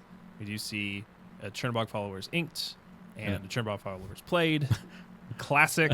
Classic Amethyst play. And a pass the turn. All right, so we have some options. One thing that's nice is we have developed a Singer 3, which could sing those songs like Let the Storm Rage On or Strength of a Raging Fire. Yep. The latter of which we do see one in Luke's hand. If he wanted to perhaps sing that to get rid of a Chernobog's followers to maybe stifle some of Alex's card draw. Yeah. And offer to trade the Pete for the Snake or potentially even bounce it with another tool. I could definitely see, it looks like Alex has 4 cards in hand. If Luke is wanting to kind of play this attrition game, I could definitely see Pete taking out the followers, trading with the Snake in the next turn. That's fine. It looks like Luke has a Genie, so we could be going towards that route and just say, if you want to clear the board and leave me with only a Genie, completely fine with me. Right. It looks like we may have inked yet another goat, and we did, in fact, play that Genie. Yep. Very good threat. Although, Alex, this game is ramping, unlike last game. So, we're, going into Alex's next turn, he's going to have 6 ink. And so, the combinations of things that can help with the genie does go up. So we do see Luke leave the Pete back. This allows for keeping a nice Singer 3 safe, as well as building a wider board state, which will help increase the strength of that strength of a Raging Fire. There you go. Yeah, absolutely. Okay, so we quest and banish the followers. Alex looking at his options here. I see a goat. I see a goat that may be inked. Okay. So we go 5, and Elsa. there's an Elsa. And Alex is going to force that trade anyway. Yep. He understands all the points that you were talking about and says, you know what? Never mind. I don't want you bouncing that, Pete. I have some actions that I want to be able to play. Right. And it does set up Alex for next turn if he has a crab in hand. Gives Luke a little bit of pause about questing with this genie. Right. Because if he does quest, Luke can play a crab and just cleanly challenge and banish the genie next turn. As well as if Luke plays his own Elsas, leaving only an Elsa on board doesn't open up a good line of play for Luke to be able to play an Elsa, exert an Elsa, and then double challenge. Different than we see with, both players playing a genie on turn 4, and then the next turn playing an Elsa, and whoever has the initiative in that does get the upper hand in that exchange. Right. Different when it's a genie versus an Elsa. So here we see Luke contemplating whether he wants to quest with this genie. Instead, first decides to go ahead and play a White Rose, gain a quick lore. And then inks, I think that's the 3rd goat he's inked this game. Lots of goats being inked. It'll be interesting to see if that affects the late game. Right. Well, and Luke has not been able to be as aggressive this game. He's only at 3 to Alex's 1. So maybe it's a consideration of, I'm not pulling ahead as quickly as I did before. I'm not going to win this game by the margins. Right. And here we do see what is sometimes the trade-off of all of those 1-drops is that they don't have great stat lines. Right. And so Luke's hand has a lot of Magic Brooms and Diablos, but those aren't great at challenging into opposing characters. Right. And we do see that he did not quest with the genie because of that looming threat of a crab. I don't know that we've seen a crab this game. We have the Elsa already there. And there it is. There's the Hades. And Elsa's now free to quest. Now that there's no longer an evasive threat on Luke's side of the board. And Hades is big for multiple reasons. Just unconditional removal. Finally now at 7 ink. But the Amethyst Sapphire deck can bounce it back. Right. So once we get to a point where they have 9 ink, you can Snake and Hades in the same turn. He also does a really good job at answering a lot of the threats that we see in Amethyst Steel, where most of them have only 3 willpower. And so Hades, having 6 willpower himself, can generally require 2 challenges in order to take out a Hades. And that's assuming that they challenge him twice before you're able to bounce him back. Right. Well, and I was just about to say, the 3/6 stat line on Hades makes Strength of a Raging Fire very tricky to pull off for him.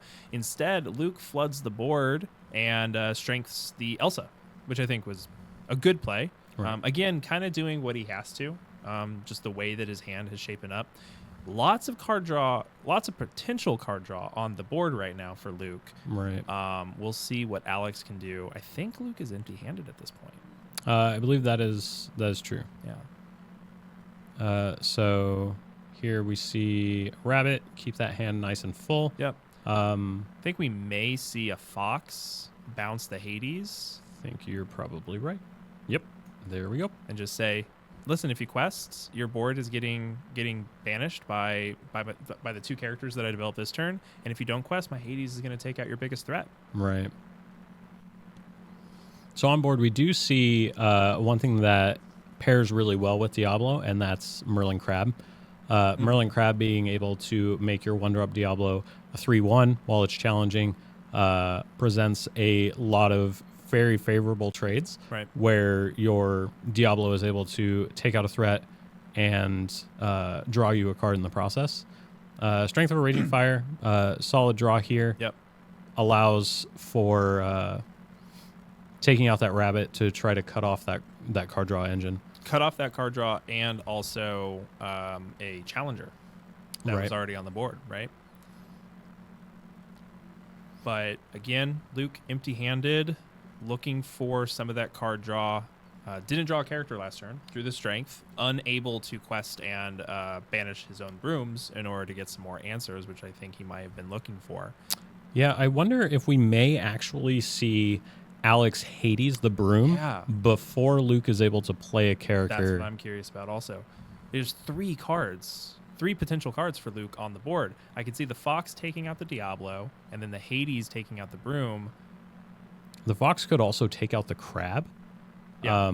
And just say, you know what? Well, your board no longer has any strength to it. Mm-hmm. And so now I'm just going to flood the board with threats.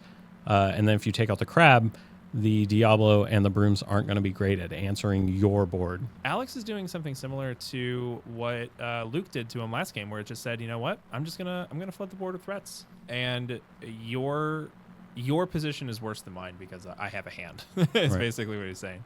He does choose to take out the Diablo and draw Luke a card. Mm-hmm.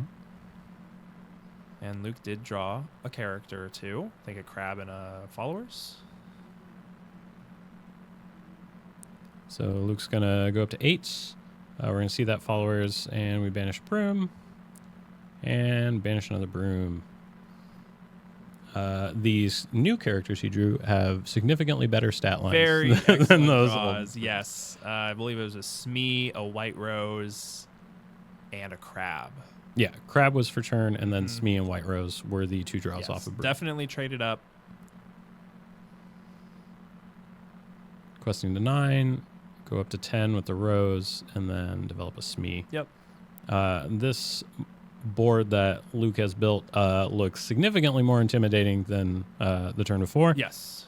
We have to remember, though, both players know Alex has a Hades in hand. So the Hades can come down and remove the biggest threat. Right now, I'm trying to figure out, I think it's probably Smee because he quests for 2. But I think an argument could be made for the White Rose as well. Yeah, I think, well, so the White Rose really only feels like a threat if there's bounce that accompanies it. Luke doesn't have a very large hand at the moment, so I think if you were going to choose... have we seen any bounce from Luke so far? I don't recall. I know we've seen a lot of Goats inked.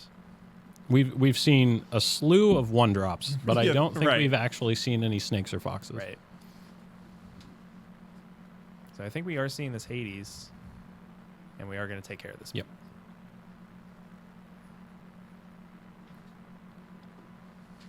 And a Crab will power up the Rabbit. And We'll trade with the other Crab. And we'll quest for 3. Alex is slowly turning the corner. Yep. And I think with Luke only at 10, I think that this is a much better position. We're not in the goat zone, as you said before.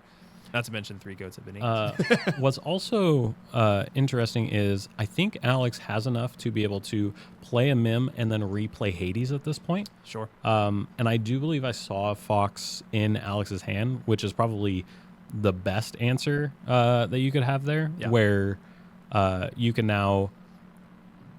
Well, I was going to say challenge with this Hades, but instead you could then quest with this Hades. I mean, speaking of, like the bounce package, he just drew a snake and a fox.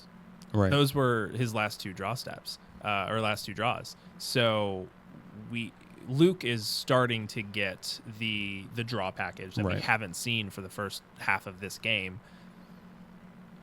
But, I mean, Luke is at 13 now. That's a pretty significant... lead, but this Hades Luke could be if he can Hades the White Rose, Mim bouncing other Mims isn't great, None. especially Alex's current board would banish any Mim that challenges into it. Right. So at that point, he could say, hey, I'm just going to race you at this point because I have more characters. Right. And then I can keep looping this Hades as needed. I mean, so we have 2, 4, 6 on board for Alex if he just decides to quest. And that's not even considering being able to bounce Hades and replay Hades. Right. Bounce Hades with a Fox, replay Hades, take out one of... Alex is going to go to 12 next turn. Right. Minimum. So I think Alex is in a very good position. He just needs to be able to sequence. Yep. And we see that quest for 6. Go into 12. Then we will see what he decides to do. We see 2 ink. We are going to snake that Hades and then just nudge it over with our wrist. Knock those 7 and presenting 1, 2, 3. Yeah. 1, 2, 3, 4, 5, 6, 7, 8. Presenting lethal on the next turn. So Luke is going to have to challenge into something. Unless he has a removal. That's true.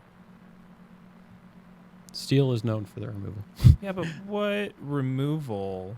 Let the Storm Rage on could take out the Broom, buy him an extra turn. That being said, he is also playing against an Amethyst deck and would then have to pray to the Lorcana gods. Alex is definitely in the goat zone. Right. But Luke says no. He does not have it. And we are moving on to a game 3. Exciting. Have we gotten a game 3? I think we got a game 3. I think the other rounds. Round 1, I believe we may only had 2. Did we only have 2 in round 1? I know that round 2 with the Amber Emerald player, we did get a 3rd game, and I think you're right that it was a 2-0 for round 1. It felt like 3 games because that second game lasted long enough to deck one of the opponents. Sapphire player to deck himself. But yeah, no. So we're moving on to a game 3 for this matchup. I've really liked these 2 games that we've had. It's very intricate, and like we said at the beginning, if the Amethyst Sapphire player is able to control the board, prevent a whole bunch of lore gain in the early game, turning that corner and being able to loop Hades over and over again, very, very powerful. Too powerful to compared to the Amethyst Steel player, who is going a little bit lower, doesn't have that kind of reach into the late game if they don't have a significant lore advantage. Right. I mean, we also definitely saw that, having to ink those 3 goats early, not having those lore threats and being able to bounce those and replay those like the Amethyst decks want to do.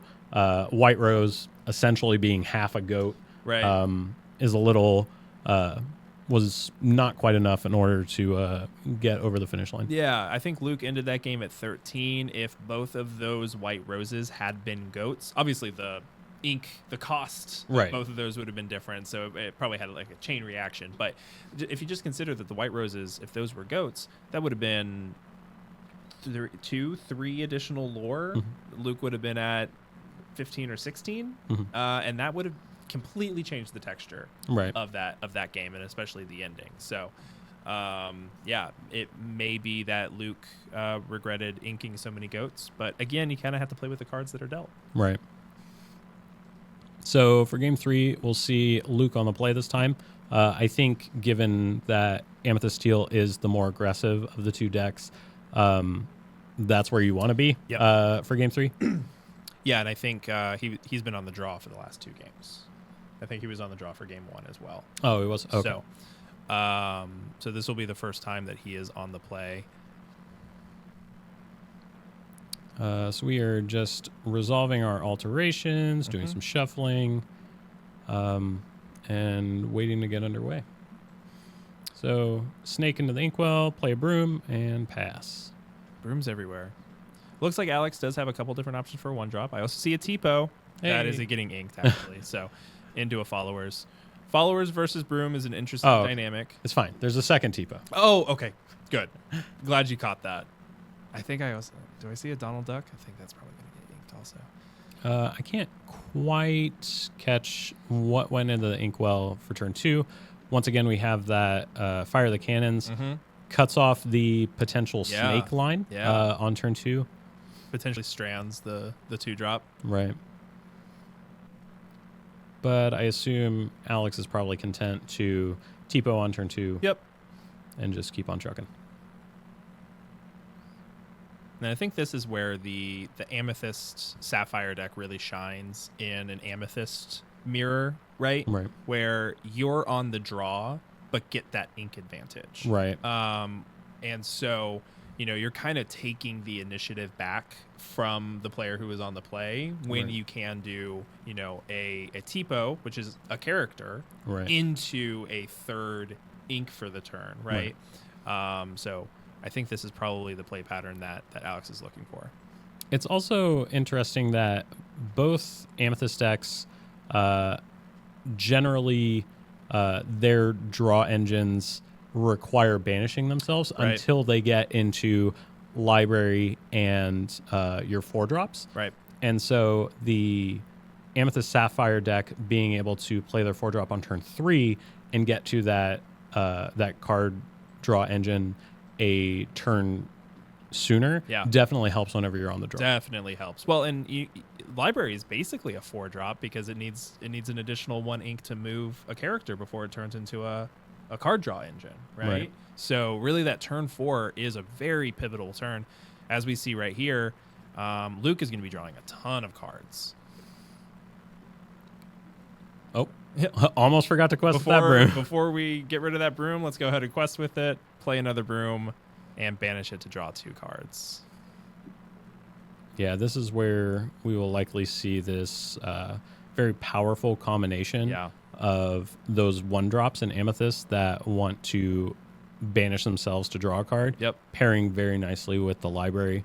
Well, and you saw Alex not questing with Tipo specifically probably to not give Diablo a target to banish itself. Right. I think especially knowing that Luke is also on crabs, as he saw those previous games. Right.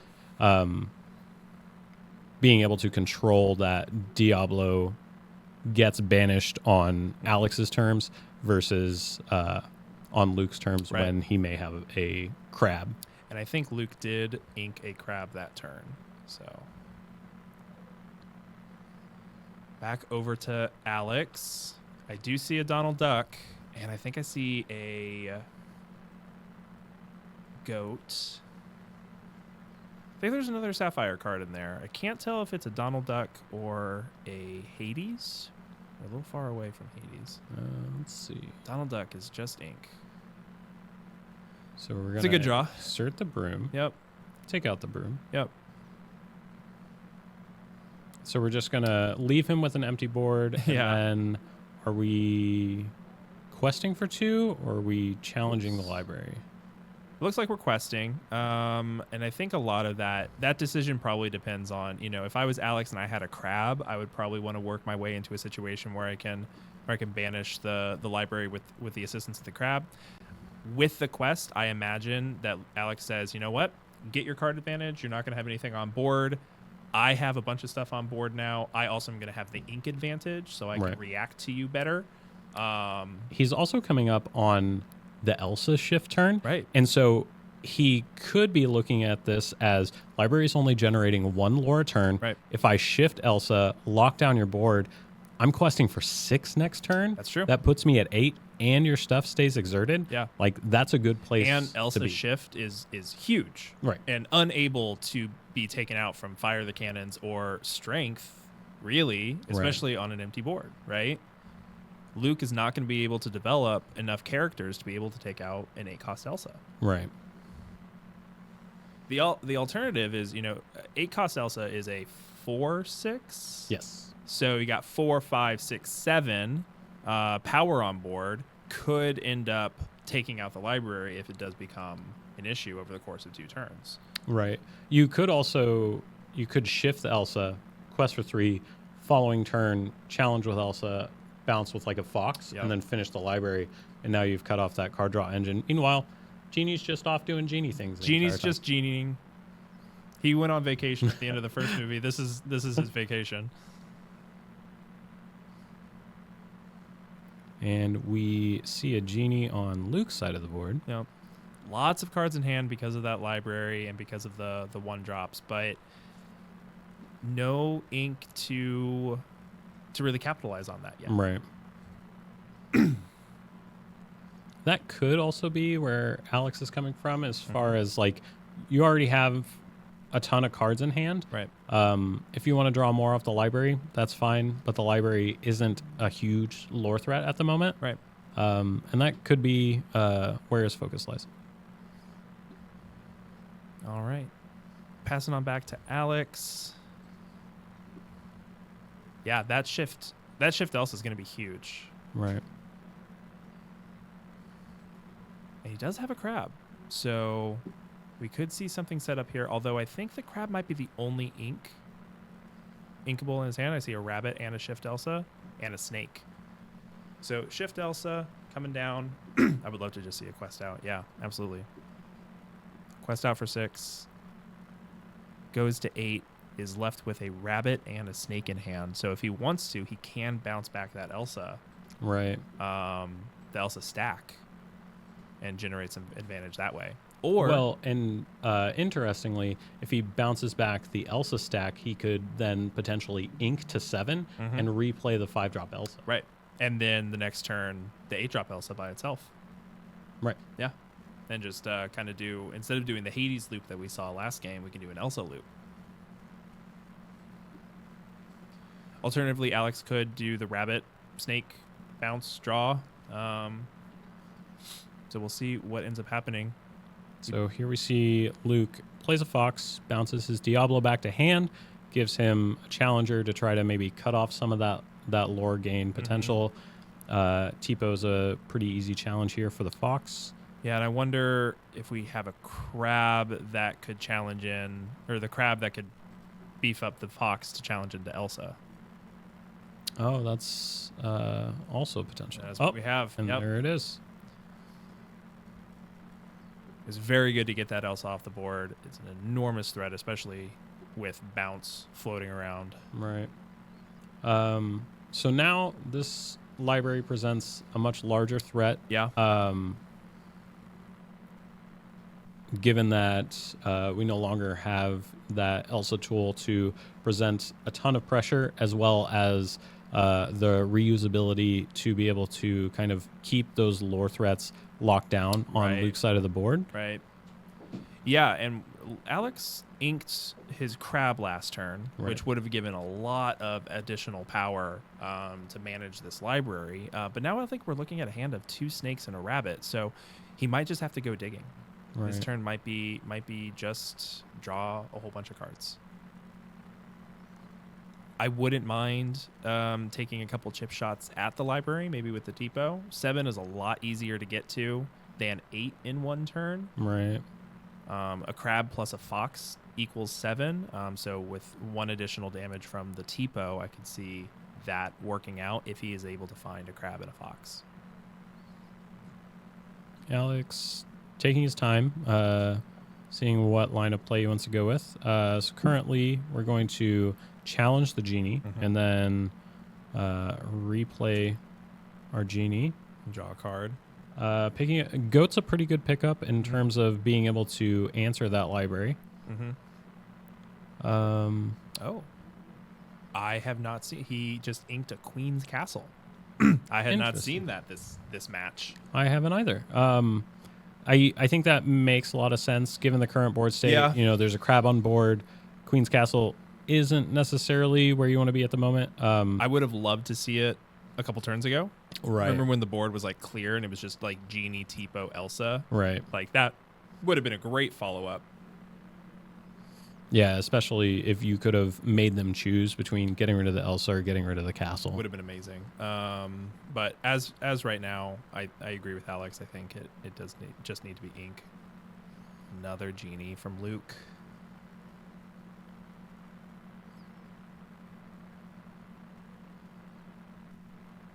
Let's see. Okay, so we're moving Genie to the library, saying, you want to get rid of my Genie? That's fine. I'm going to draw a card when it goes. Yep. And I got a backup Genie. Already at card parity just from playing the genie, and just says, listen, if you want to damage your own genie, not quest with your own genie, and give me an additional card, that is fine with me. And so here we start to see once again, like that library paired with the 1-drops has generated so many cards that Luke, much like game 1, was able to develop a very wide board state. Yeah. And once again, that tends to be where Amethyst Sapphire struggles. Yeah. And we're kind of seeing. Well, and I think Alex, the idea before was, okay, you can have as much card advantage as you want. I'm just gonna hit the gas. I'm gonna try to go as fast as possible. I'm gonna shift my Elsa. I'm gonna hope that that's good enough, and it wasn't good enough because of the crab fox combo that Luke was able to draw. Now here we do see a fox get played, and everybody challenges into the genie and the library. Right. So we are able to take care of those threats, which is good. And the lore totals are pretty even. So we may be sort of at parity at this point. Yeah, I think where it'll be interesting is to see how card advantage is maintained. Strength of Raging Fire is a huge pickup here. I think this crab is going to end up singing it and taking care of the genie. Yeah. Huge say I have an evasive threat, you don't. Yep. And try to generate an advantage off that. And Luke is just pushing his lead right now, understanding that Alex does not have removal outside of characters. Right. And now the Tipo can't really safely turn sideways now that there's a Calhoun on board. Yeah. We do have an Elsa in hand for Alex, so Elsa could complicate the Calhoun situation. Could exert it, and the snake or the fox could trade in. But that still leaves the genie, and Luke is at 13. Yep. Okay. Snake trades with Calhoun. Fox trades with Crab. Tipo kills Diablo. And that was a pretty good turn. Yep. That was a pretty good exchange. I think we'll probably see a broom and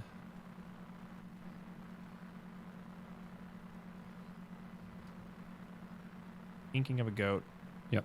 And passing the turn. Don't know that I wonder, should he have inked the goat? He's left with a I believe a rabbit and a snake in his hand.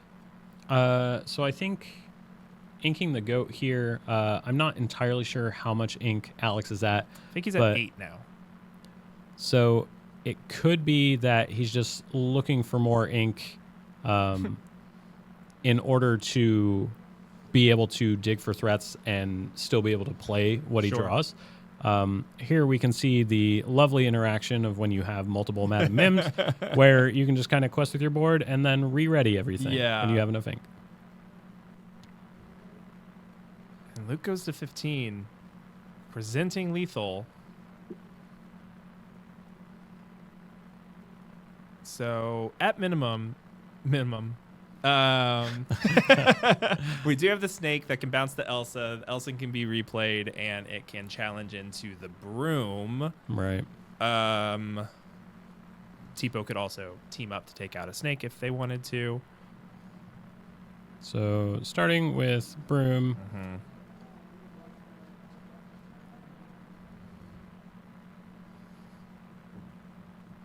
Singing Friends. Sure. I think right now we're just we have a Hades. Digging for anything. Hades is a good draw. Can take out that genie. There we go. So we're saying Luke can get to 19. Yeah. Say, do you have a goat or a white rose? Oh, it's so tight. The goat zone. Right. We're in the goat zone. That's gross. Can we call it the rose zone instead? Smells nicer. Well, we got a Pete and a Strength of the Raging Fire for Luke. But this is so tough for Alex. He has to remove everything. Oh, And there's and there it is. Never didn't have it. Alex was facing an uphill climb, Right. regardless, even if Luke didn't draw the goat in that turn. 19 next draw would have been an Elsa, but it would have been a lot of work to maintain that board Right. for long enough for Alex to quest for 10, right? Yeah. It's definitely possible, but when you're playing against an Amethyst deck and they're in the goat zone, that your time is running out, because Right. Amethyst decks are good at two things. They are good at drawing cards, and they're good at gaining lore outside of questing. Right. And so those combination of things, when you're at 18 or 19, you just backs against the wall. So I think Alex was very close to turning the corner. He just had some unfortunate draws, but still an amazing match. And I think Luke did a great job of showcasing just how strong the library can be in some matchups whenever you pair it with those one drops. I mean, he drew like 6 cards. At least. Yeah, I mean, like, because of the library itself, I think he probably drew 4 or 5. Right. And then coupled with the one drops that already generate a card when they get banished, probably drew 6, 7, 8 cards. And generated, 4 lore? Yeah. And here we can see Luke signing a card for his opponent. Oh, very cool. Was that an Elsa that he got? Yes. That's very cool. I like that a lot. Yeah, and I noticed that that Luke actually had some signed cards himself. Yes. Yeah, his goats, I think, were signed. So very cool. I like the flair that players give. Right. Deck, some people like to foil it out. Some people like to get artist signatures or creator signatures. I haven't done any of that myself, but I've got a few myself. Yeah. I was fortunate enough to meet Keith David at Comic-Con. Oh, very cool. And so I have some friends on the other side. Yeah. I think there were some artists at the DLC in Atlanta that I went to, as well as in Vegas. Very cool opportunity. Never got any cards signed, but I did get to meet them and chat with them for a bit. So I was fortunate enough to meet with a few of them in Seattle as well. So I have some of the artist signatures, as well as an autograph from one of the game devs as well. That's pretty cool. So, well, I think that does it for round 3. Yep. We still got 2 more rounds of Swiss, and we will figure out what decks to showcase and what matchups to do. But we're going to take a quick break, and we'll be back with round 4.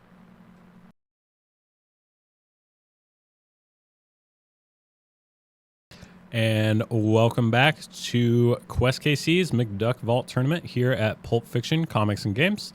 We're just about to settle into round 4. Round 4. We've had some good matches. Rounds. So Definitely. I'm excited. I'm excited for this next one. We're getting down to the end of the Swiss pairings, so everybody's getting settled in to figure out who our top 8 is going to be. Yes. I think I've seen a lot of Amethyst Steel. Amethyst Steel has been floating around this tournament quite a bit, and as we just saw last round, that is it's definitely powerful. Yeah, I think that Amethyst Steel is in a pretty good spot in the meta. I think it offers a lot of early aggression, which can pair very well into the Ruby Sapphire matchups, while still having a lot of reach and a lot of options, as well as good card draw to be able to deal with those steel matchups, as well as early aggressive decks. And like you were saying, to keep up with the Amethyst mirrors. Right. We saw it pretty convincingly be able to keep up with the Amethyst Sapphire deck. Mm-hmm. Even if the Amethyst Sapphire deck was able to go longer, or was built to go longer, the Amethyst Steel really held its own and was able to pull out the victory. But like you were saying, I think the Amethyst Steel decks, early aggression is really important for the Ruby Sapphire decks, which has kind of been dominating the metagame for several sets now. We are going to see a Ruby Sapphire deck. Joseph is piloting that, and they're playing against Rebecca, who is on Sapphire Steel, which is a color combination that we haven't seen much of recently, but there's been a slight resurgence, right? Yeah, most of the Sapphire lists that we usually see tend to be Ruby Sapphire, but we've seen that the early aggression of Steel, as well as solid lore threats like the new Alice Heavy Sailor from set 6 has generated this new kind of Sapphire Steel, which has more early aggression with like Smees and Alice instead of the old try to play like Ruby Sapphire did. Well, and that's what. So the old Sapphire Steel was very much a the same game plan as Ruby Sapphire, but just with a steel flavoring to it, right? But it also got access to like whole new worlds, right? So we don't see that in the newer Sapphire Steel, right? We see lots more characters. We saw in Rebecca's opening hand just there, we saw a couple John Silvers, the Preventing Challenge John Silver. And then she also has access to things like Pete and Lawrence and Mr. Smee, just like the other steel decks do. So they can be, she can be a little bit lower, a little bit more aggressive. And Alice, I played against Alice the other day for the first time. Insane. Insane, especially against steel decks. The ward and gifting ward to another character, so good. Yeah, I think we see that like ward is such a strong keyword. We saw it. Thank you.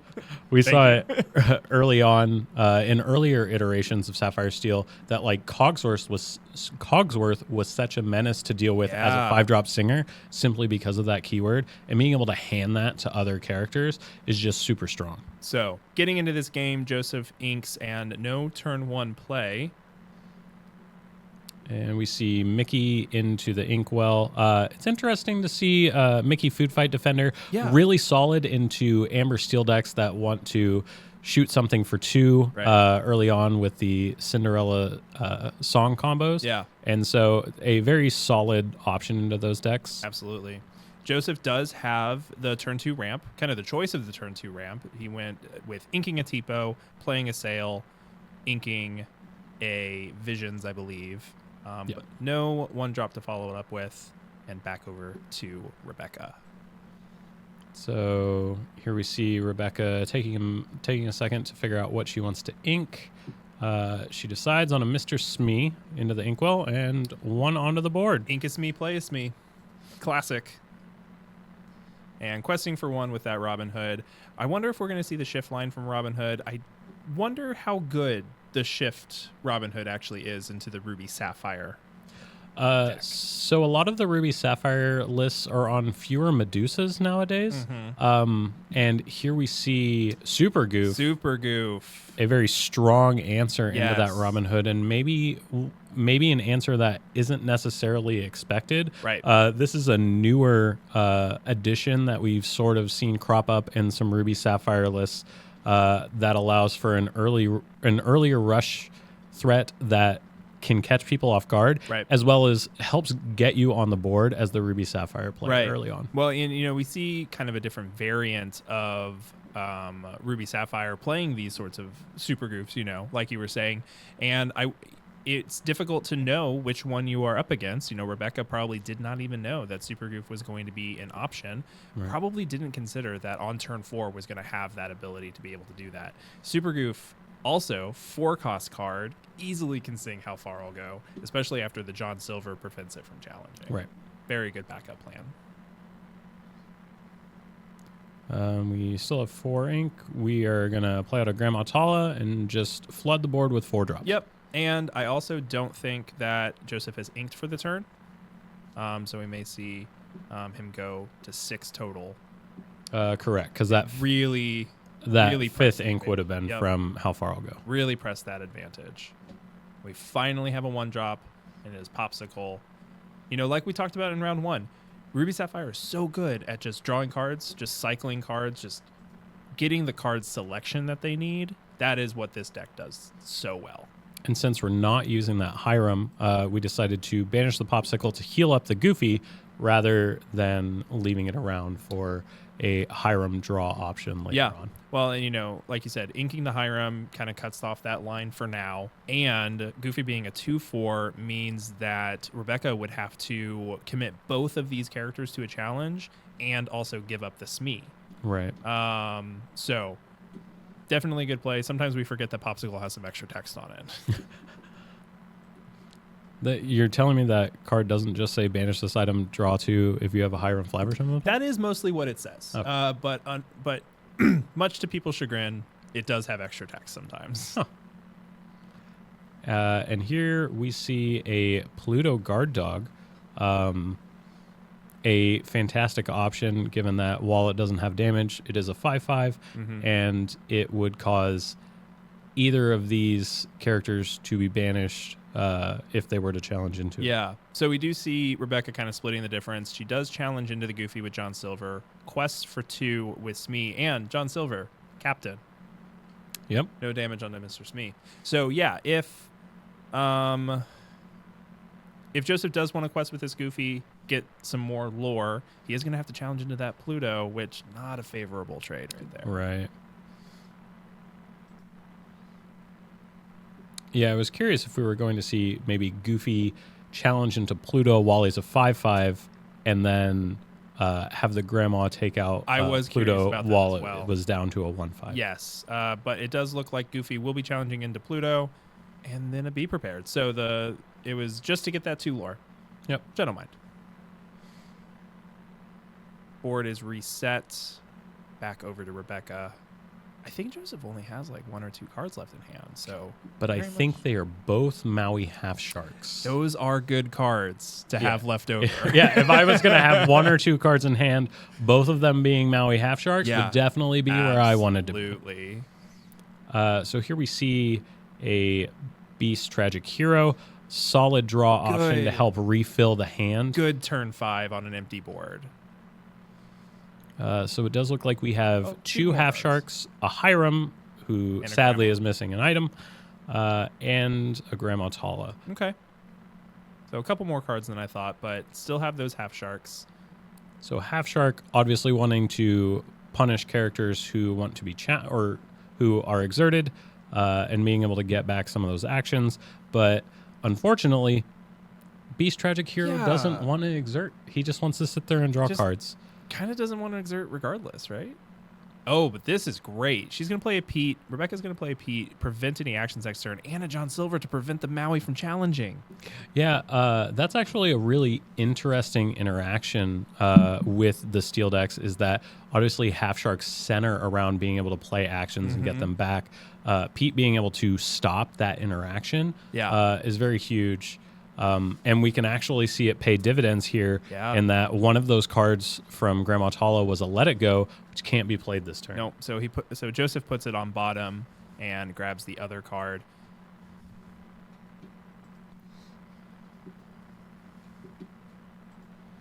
Oh, that was the discard. I was curious. I was very curious how his hand got that large. Yeah. But it looks like we have a Sail the Azurite Sea, a Let It Go, and a half shark. So I could see potentially... Oh, nope, no challenging. Not this turn.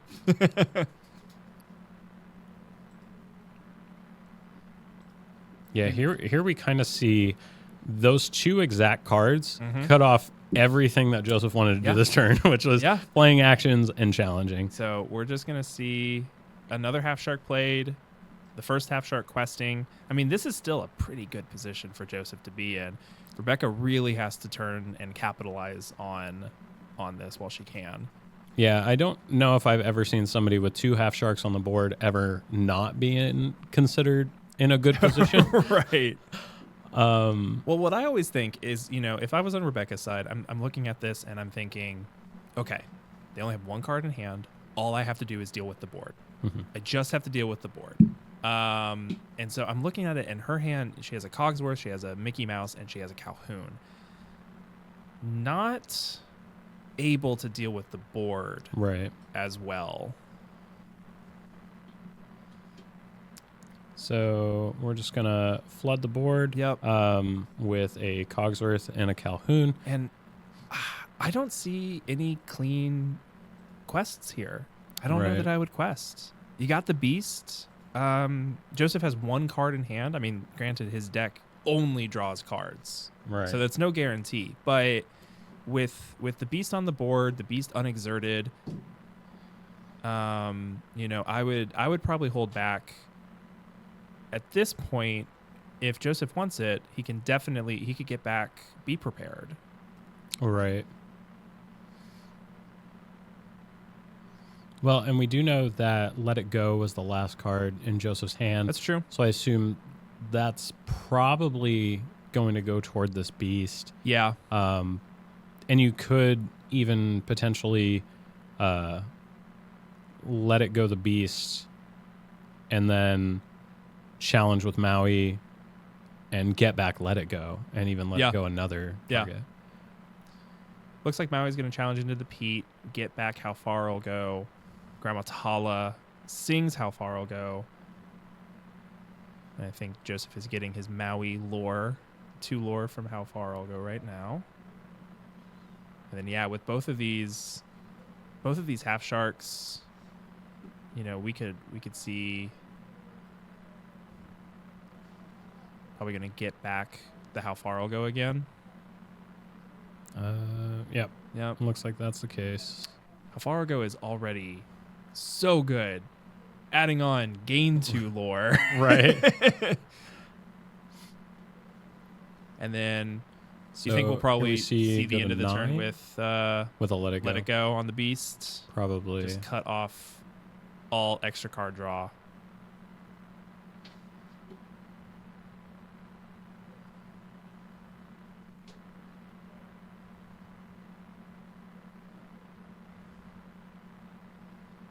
So what's interesting is that the Calhoun here could challenge the Grandma Tala, but the Calhoun actually lives.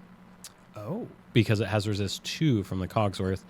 And so unfortunately, Calhoun would end up in a situation where it is now exerted as a to then be for challenged for Maui. Yeah, absolutely. And, you know, it's a little awkward because the Maui would trade with the Calhoun in that instance. But with 2 Mauis, I think that's probably fine. I think our players are confirming life totals right now. And just trying to clear that up. It may also be confirming how many cards times played this turn were played or were were paid for rather. Right. How many times has How Far I'll Go been played and sang and all sorts of stuff? So yeah, there was a game state clarification that had to take place just there, and we're moving forward. It does look like one of the cards in hand may actually be a Pirate's Life, which could be a very strong tool if that Calhoun does turn sideways next turn, being able to play a Pirate's Life, gain 4 multiple times, and then challenge, get back a Pirate's Life, and gain 3. Right. That would actually just be game. Probably be the game, yeah. Even 1 Pirate's Life, right? Not quite. And we have yet another Calhoun. Actually, 1 Pirate's Life would do it if the Grandma Tala is unanswered, because Pirate's Life would gain 4 lore, right, and then you could quest for 3. Yep. So, tricky position. I think, you know, Maui Half Shark is so... Yeah, Rebecca's questing out. Maui Half Shark is so good at disincentivizing combat in any way, right? So I wonder if, you know, we knew that Joseph had the Let It Go in his hand already, but I do wonder if the quest last turn from Rebecca, the Pete and John Silver quest, was correct. I think players are confirming board states again.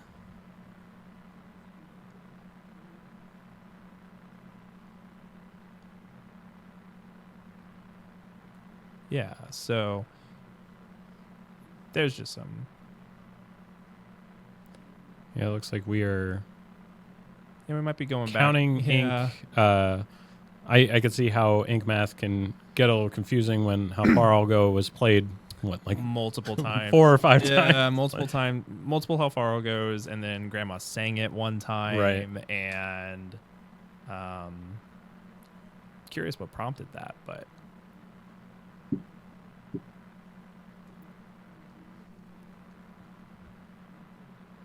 so looks like we did get that cleared up, and Joseph's turn, which is probably the last turn of this game.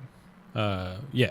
Assuming that a pirate's life is in fact in hand, that is likely to wrap this up.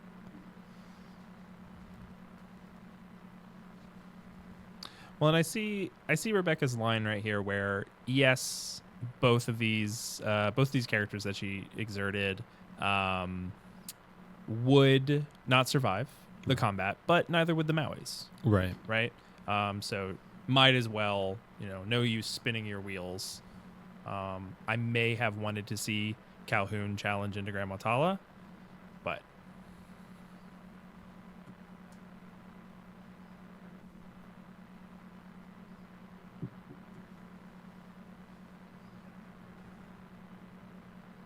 and you were right. There is the pirate's life. So Joseph is going to gain 4 from that. Rebecca is going to lose 2. So Joseph will go up to 17 after the Maui triggers. Yeah. Calculating that now. And then just quest out. And that'll be game number 1. In a pretty convincing fashion. Right. I think. I have not played this matchup before, but if I were to guess, I would say that it does favor Ruby Sapphire. That would be my impression of it. Yeah, I think it largely depends on how quickly Ruby Sapphire can develop a Maui half shark. This newer build of Ruby Sapphire does lean more heavily into that. I think Sure. These lists that are running like Super Goof are on 4 half sharks, and there's just so much card selection in the Sapphire color that there's an inevitability that you're eventually going to find those half sharks, and they demand an answer, because you can't quest into a half shark easily. Not safely. Yeah, absolutely. Well, and we also see, that Super Goof on turn 3, I think it was, because they ramped on, because Joseph ramped on turn 2. Pretty pivotal at managing the board state, right?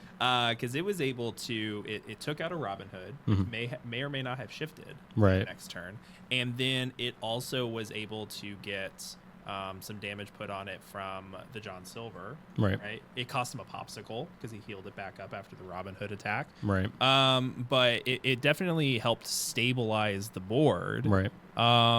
And Rebecca ended that game at like 13 lore. So who knows how that game would have been different without the Super Goof. So I'm interested to see. Joseph was on the play that game with no 1-drop. So I'm interested to see how this matchup changes with Rebecca on the play. Definitely. I think if I am in Rebecca's shoes, a character in my deck that lines up really well with the half shark is actually the Pluto. Being able to drop the Pluto as a bodyguard, if you can keep other challenges off the board and say, hey, if you want to challenge with this half shark, that's fine, but it's got to run into a 5/5. That's a very strong way to counter that oppressive threat. Yeah, well, and that's why we see the steel decks adopting Pluto, right? Is because of the presence of Maui half shark. There are only so many characters that have 5 power to begin with, but having the bodyguard force that kind of action onto Pluto in some instance, yes, you're going to be able to give them an action back. But you're in steel, so maybe you could also pair it with a Pete at some point, to try to mitigate that, like we saw in game 1. That turn where she did Pete and John Silver, excellent turn, just kind of stymied Joseph's development. If he hadn't had another half shark, it would have been a very effective game plan. Yeah, I wonder if we may also see an emphasis placed more heavily on Pete and John Silver in this matchup. No 1-drop on turn 1 for Rebecca. I do see several 2-drops though, so no 1-drop for Joseph. So, right on time. Always on time, Robin. Robin Hood, let's get into the inkwell. You were a little bit late. All right, and so opening up with that turn 2 Smee. I think Joseph drew a popsicle also, so neither player. But he does have the turn 2 ramp in the form of Sail the Azurite Sea. I'm going to ink a Flaversham and a McDuck Manor this turn. Oh, it's a develop. Much better 1-drop to see. It's pretty good, but pretty good. And so it'll be interesting to see, do we change our priorities knowing that the Super Goof is an option this time around? Well, it depends on if they have a captain to play. Alice, I don't believe, is a captain. So she is going to quest, Rebecca's going to quest for 2 with Mr. Smee, and we'll see if Joseph has the Super Goof follow-up like they did in the first game, and it does look like they do. So Super Goof is going to get the opportunity to challenge in, banish the Smee, take 3 back, and gain 2 lore. Not a bad turn. It does look like the Goofy maybe is missing a damage. He should have 3 on him. Yep. Should have 3.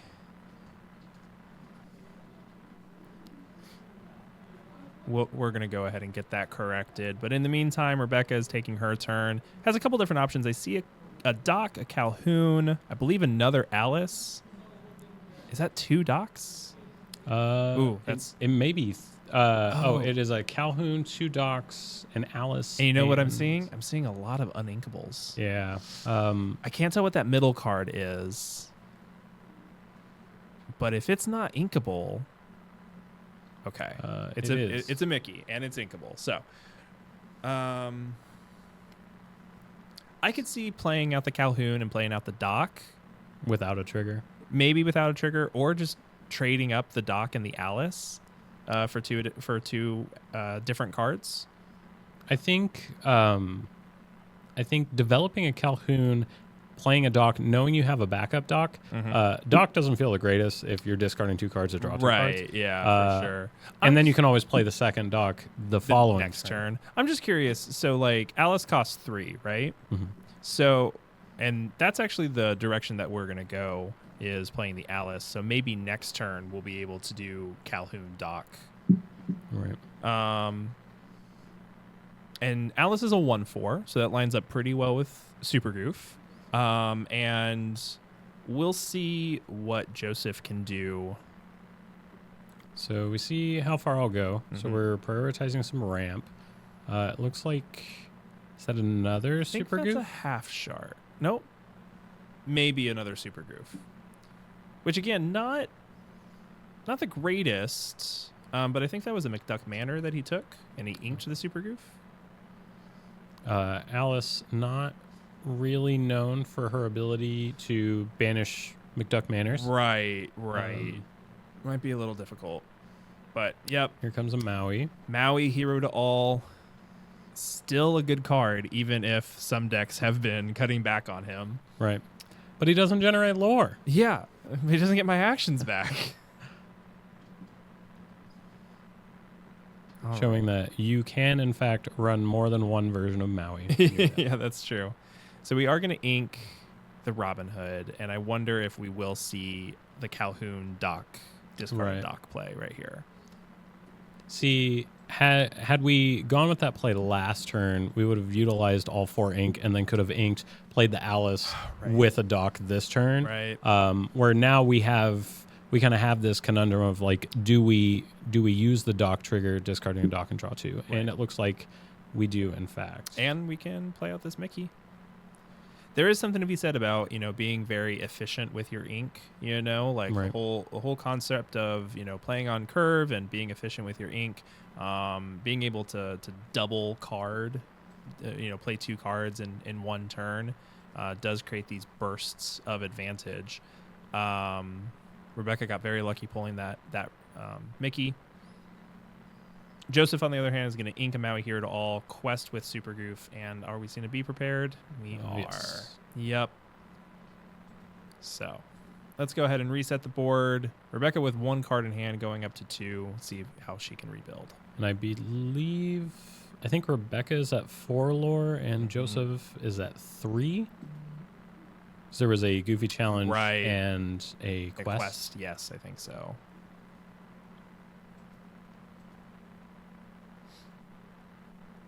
Got a Maui Half Shark, so we're starting this again. and develop. Gain a lore from that. And we'll take, I believe, a vision of the future? Basically just any action, right? Yep. Well, and almost all of your actions just replace themselves. Right, exactly. The only ones that don't would be brawl and be prepared. Right. And you don't need either of those at the moment. So get another visions, get another develop. John Silver, again, very good. So here we do see Pluto as that bodyguard that does require the half shark to trade with it if it does in fact want to challenge. Right. Yeah. This turn, however, no challenging for the Maui half shark. Right. Instead, it's going to sing. How far I'll go? So this does give Rebecca several turns. Unless there's a be prepared or something else. But as the board sits, she quests with Pluto. Maui can't challenge this turn, and the next turn she quests out, and Maui has to challenge into the Pluto. Right. If Rebecca could follow up with a Pete or another John Silver next turn, that would be very, very good. Yeah, definitely. I think another John Silver would be really useful. I do believe I saw a Be Prepared in Joseph's hand. Yeah. Okay. Maui Hero to all can challenge, and we'll take care of that Pluto. I think we're left with another John Silver would be excellent off the top. Oh, but there's a Pete, so that's good too. Right. It stymies the Maui half shark's kind of ability to be very explosive. Right. Even if the Maui half shark is going to be able to get back in action, they won't be able to play it this turn. I believe I see still got the McDuck Manor in hand, and I imagine we might be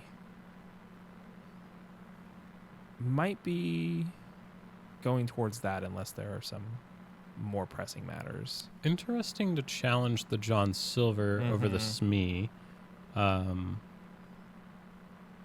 Getting back Be Prepared. Sure. I wonder if we're just playing.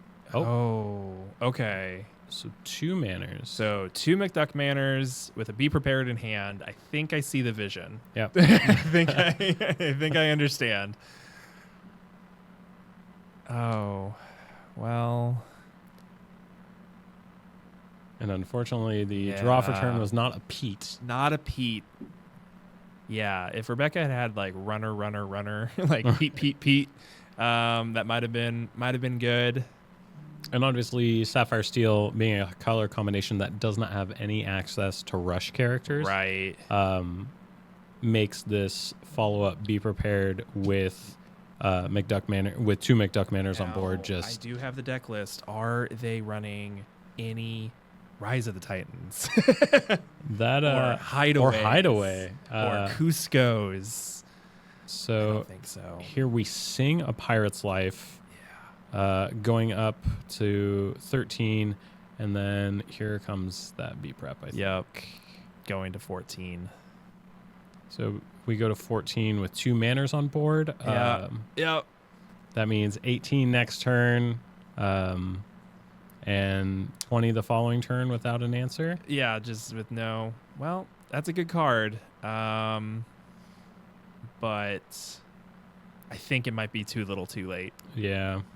Oh, no. Joseph's whole game plan revolves around these manors now. And you know what? I don't hate it. Right. It's a very winning position to be in. Just be prepared each turn. Oh. There you go. All right. And that is going to do it. Joseph Ruby Sapphire wins over Rebecca's Sapphire Steel. 2 games to 0? Yep. Yeah. That was pretty convincing. And I think, Rebecca not having a 1-drop in that second game that she was on the play definitely hurt the chances. You need to be able to go under Ruby Sapphire, I think, and she was just unable to do that. Well, and I think that version of Ruby Sapphire really did a good job of showcasing the strength of Super Goof into the steel matchups, especially if there's not that captain on 3 to keep the Smee from taking damage. Goofy just being able to challenge on turn 3 into a Mr. Smee, banish the Mr. Smee, gain 2 lore, and stick around to be a 4-drop singer. Yeah, that's huge. Absolutely. And each of those games, Super Goof came down on turn 3. Right. So that was definitely, ahead of schedule. Right. And again, we talked about in game 1, maybe Rebecca was unaware of the Super Goof existing in the deck because it's not in every Ruby Sapphire deck. But then it becomes a question of, do you play around it? Right. If you play around it, your whole game plan with Ruby Sapphire, when you are not as big of a deck, you have to go underneath it. Right. And if you're playing around Super Goof, you are not going underneath it. So it kind of puts you in an awkward position. Right. We have also, I feel like a lot of the time the strategy, like you said, is to go underneath the Ruby Sapphire deck. This Maui Half Shark centric list that's running, Hero to Alls, Super Goofs, it's lower to the ground than your traditional Ruby Sapphire. And so it's a weird dichotomy of it doesn't feel like you can go under it because it has more early answers. Well, and it sort of takes advantage of players' kind of preconceived notions, right? Players' experience with other Ruby Sapphire decks. I think that's why this version of Ruby Sapphire does so well, right? And has done well at bigger events, is because everybody is experienced with traditional Ruby Sapphire. We know how to play against it. We know what the strategy is, and they said, okay, we're going to flip that on its head because now I'm playing lower characters. I'm actually you can't go lower than me. You can't sneak underneath me because I have answers to that. We saw that with Ruby Sapphire decks playing like Queen of Hearts, at times. Right. And now we see it with Super Goof and Maui Half Shark disincentivizing questing at all. Right. It's a very clean deck, very good deck. We're going to be seeing more of it, I have to imagine, moving forward in the next few rounds. Yep. So looking forward to it. Yeah, absolutely. So that was round 4. We got one more round of Swiss coming up. We're going to take a quick break, and we will be back in a bit.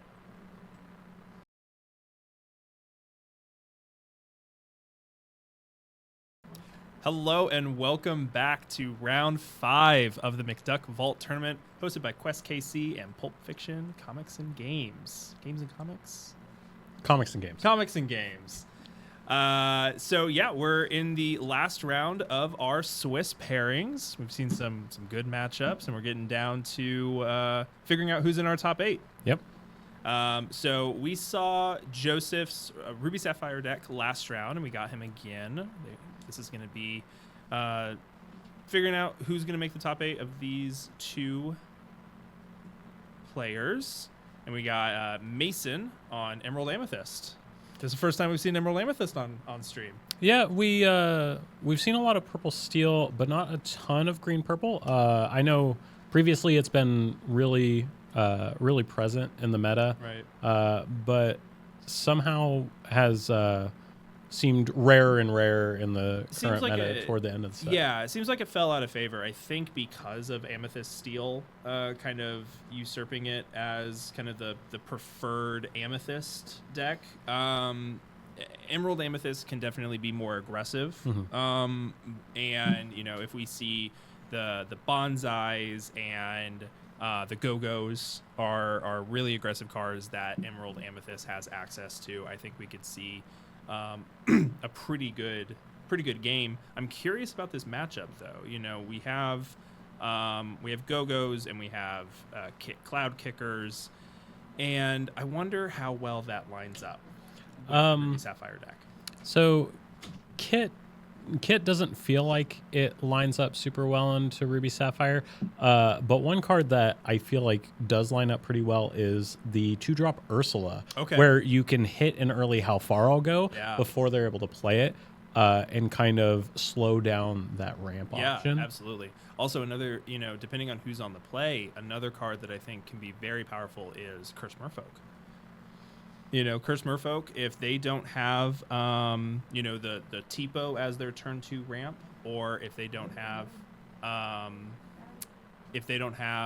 the Super Goof that we saw on last round, Curse Merfolk can gain a lot of lore. Right. I think this Emerald Amethyst deck is well positioned to go underneath the Ruby Sapphire deck in a way that the Sapphire Steel deck that we saw last round would be unable to. Right. And just right on time, we see the Cursed Merfolk on turn 1 after no 1-drop from Joseph. I do think it is helpful for the Ruby Sapphire deck to be on the play here. Sure. Given it kind of gives an extra turn to develop something to respond to this aggression. Yeah, absolutely. From the green purple. Well, if you think if the Emerald Amethyst player was on the play and had the Cursed Merfolk on 1, it would get at least 2 quests in this play pattern right here. As it is, it might get 1. It's definitely going to get 1. It might get 2 if there's no Super Goof on Joseph's next turn. So interesting. An interesting point is that we didn't see Big Sisu from this Ruby Sapphire list. That's true. And so this approach to go super wide could be very difficult for this list to deal with. Right. Without Basically that. relying on Be Prepared. Right. Yeah. And Be Prepared, unfortunately, is a song which could get hit by a 2-drop Ursula. Yeah. So we do see the Super Goof on turn 2, gaining turn Joseph. Turn 3, sorry.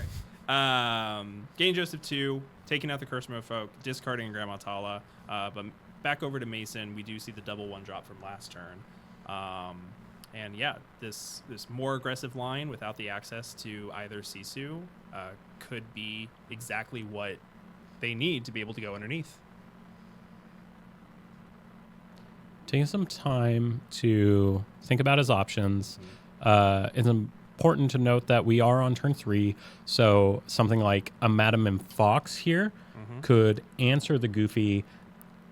The Fox would live, and then we can continue questing. Yeah, absolutely. I think I see a couple genies in the hand. We do see a Kit, which could have bounced the Super Goof back.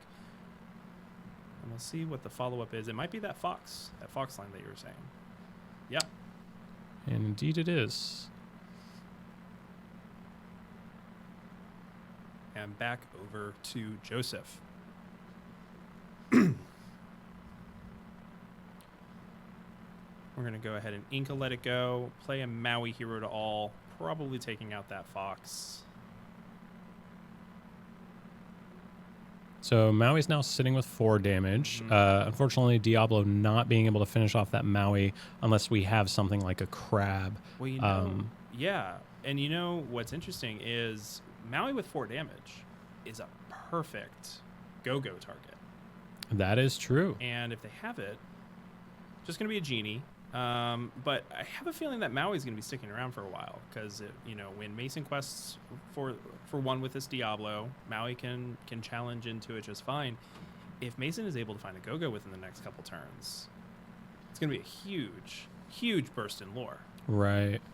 And obviously no Half Shark at the moment, so no evasive threat able to answer the lore of that genie, though it does look like there's a Half Shark in hand. Okay. That could be the answer that Joseph is looking for. Yeah. Looks like Maui's going to be seeing how far I'll go. 1 to the Inkwell, 1 to the hand, inking a Popsicle, and playing that Half Shark that you said. So, pretty good turn. Going to disincentivize any questing from Mason's side of things. Be interested to see where he goes from here.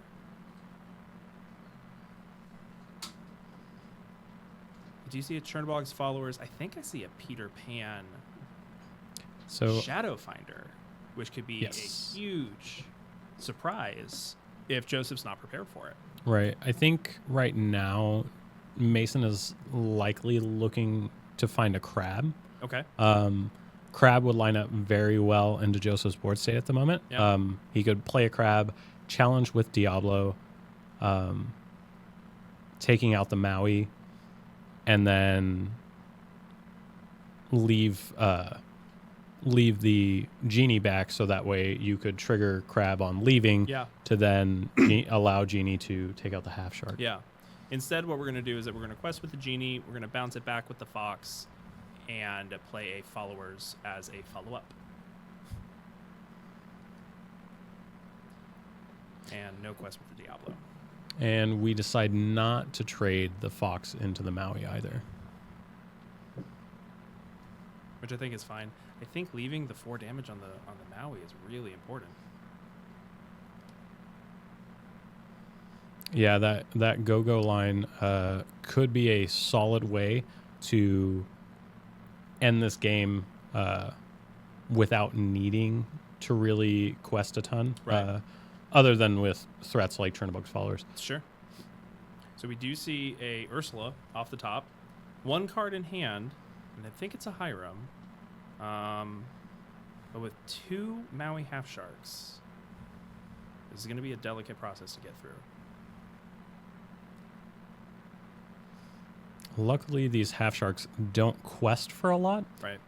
So if we're not able to find any actions, it is going to be a slow route to 20 lore. Well, and like we saw last game, 1 action typically will chain into another action. So 1 visions, 1 develop your brain will start that ball rolling. I think even a item with the Hiram in hand will start that ball rolling. Except we're going to ink the Hiram, and quest doesn't look like we were able to get in action. Nope, just passing the turn. Interested to see what that mystery card is. Mason with a grip full, though, so lots of options. I believe that draw for turn was an Elsa Spirit of Winter. Okay. So we could use that to exert a threat, but unfortunately we don't quite have the evasive firepower to be able to answer these Maui half sharks. Yeah, it's getting a little awkward. We're going to replay that genie from before. So now we at least have an evasive threat on board that we could pair with something like a Merlin Crab in order to answer one of these half sharks. Right. And unfortunately, it just doesn't seem like there are any good quests to be had because of these Mauis. Right. So that was I believe that was an action off the top. Yep. So I think that this is going to get that ball rolling. Yeah, so here we see develop can chain into, I believe he took that. How far I'll go? Yeah. Yes. Maui here at all will sing that. And this is the problem with Maui Half Shark, disincentivizing any sort of challenge or quest. Right. Mason was just kind of forced to let it go, just kind of, right. No pun intended, but it was just kind of forced to leave it be and just not quest and give Joseph the time to draw, 1 action into another action into a character. And, no cards in hand, but that can change really fast. And Mason's not really putting on a ton of pressure. Right. I do wonder if singing the How Far I'll Go with the Maui does open up the line to now turn the Diablos into more cards, because they aren't going to remove that Maui. Sure. But you can always challenge with them into it in order to draw 2 more cards to try to find the threat you are looking for. Yeah. What is Mason looking for? I mean, Go-Go would be great. But Go-Go, Merlin Crab is also really good into this board state, because Crab would allow the genie to trade with one of the half sharks. Sure. And then there's a Peter Pan Shadow Finder that if you can pair with a bounce, do the other side of the Crab. You could take out the other half shark. Absolutely. Well, and Peter Pan Shadow Finder is a very interesting card, because it gives your evasives rush. It gives your evasives rush. So we could combine that with a fresh genie to be able to complicate math a little bit more. Or potentially even a Go-Go. Or a Go-Go. Yep. Yes, that's true. So we do see a brawl on the genie, gaining 2 lore. And yeah, Joseph is actually just doing this the old-fashioned way. Right. So we do finally find that Go-Go. But I do wonder if it may be a little late. I think so. I think Joseph went to... I think he went to 17 off that quest. But I'm not positive. Yeah, I'm not entirely sure as well. Even if he didn't, if he is at 13... Nope, there we go. just updated, so he's at 15. Okay. So Oh, nope. 17. You were I correct. was right. Okay. I was right. I need to learn not to doubt myself. So he's at 17. And yeah, Mason's done because even trying to challenge, trying to, get things in there, just 3 actions, 2 actions would push him over the top. And I don't know that there was a way to get rid of both of the half sharks. And so that is game 1 going to our Ruby Sapphire player. I do think that was a prime example of why Maui Half Shark is currently commanding a $40 price tag. Yeah, or whatever price that it's at now.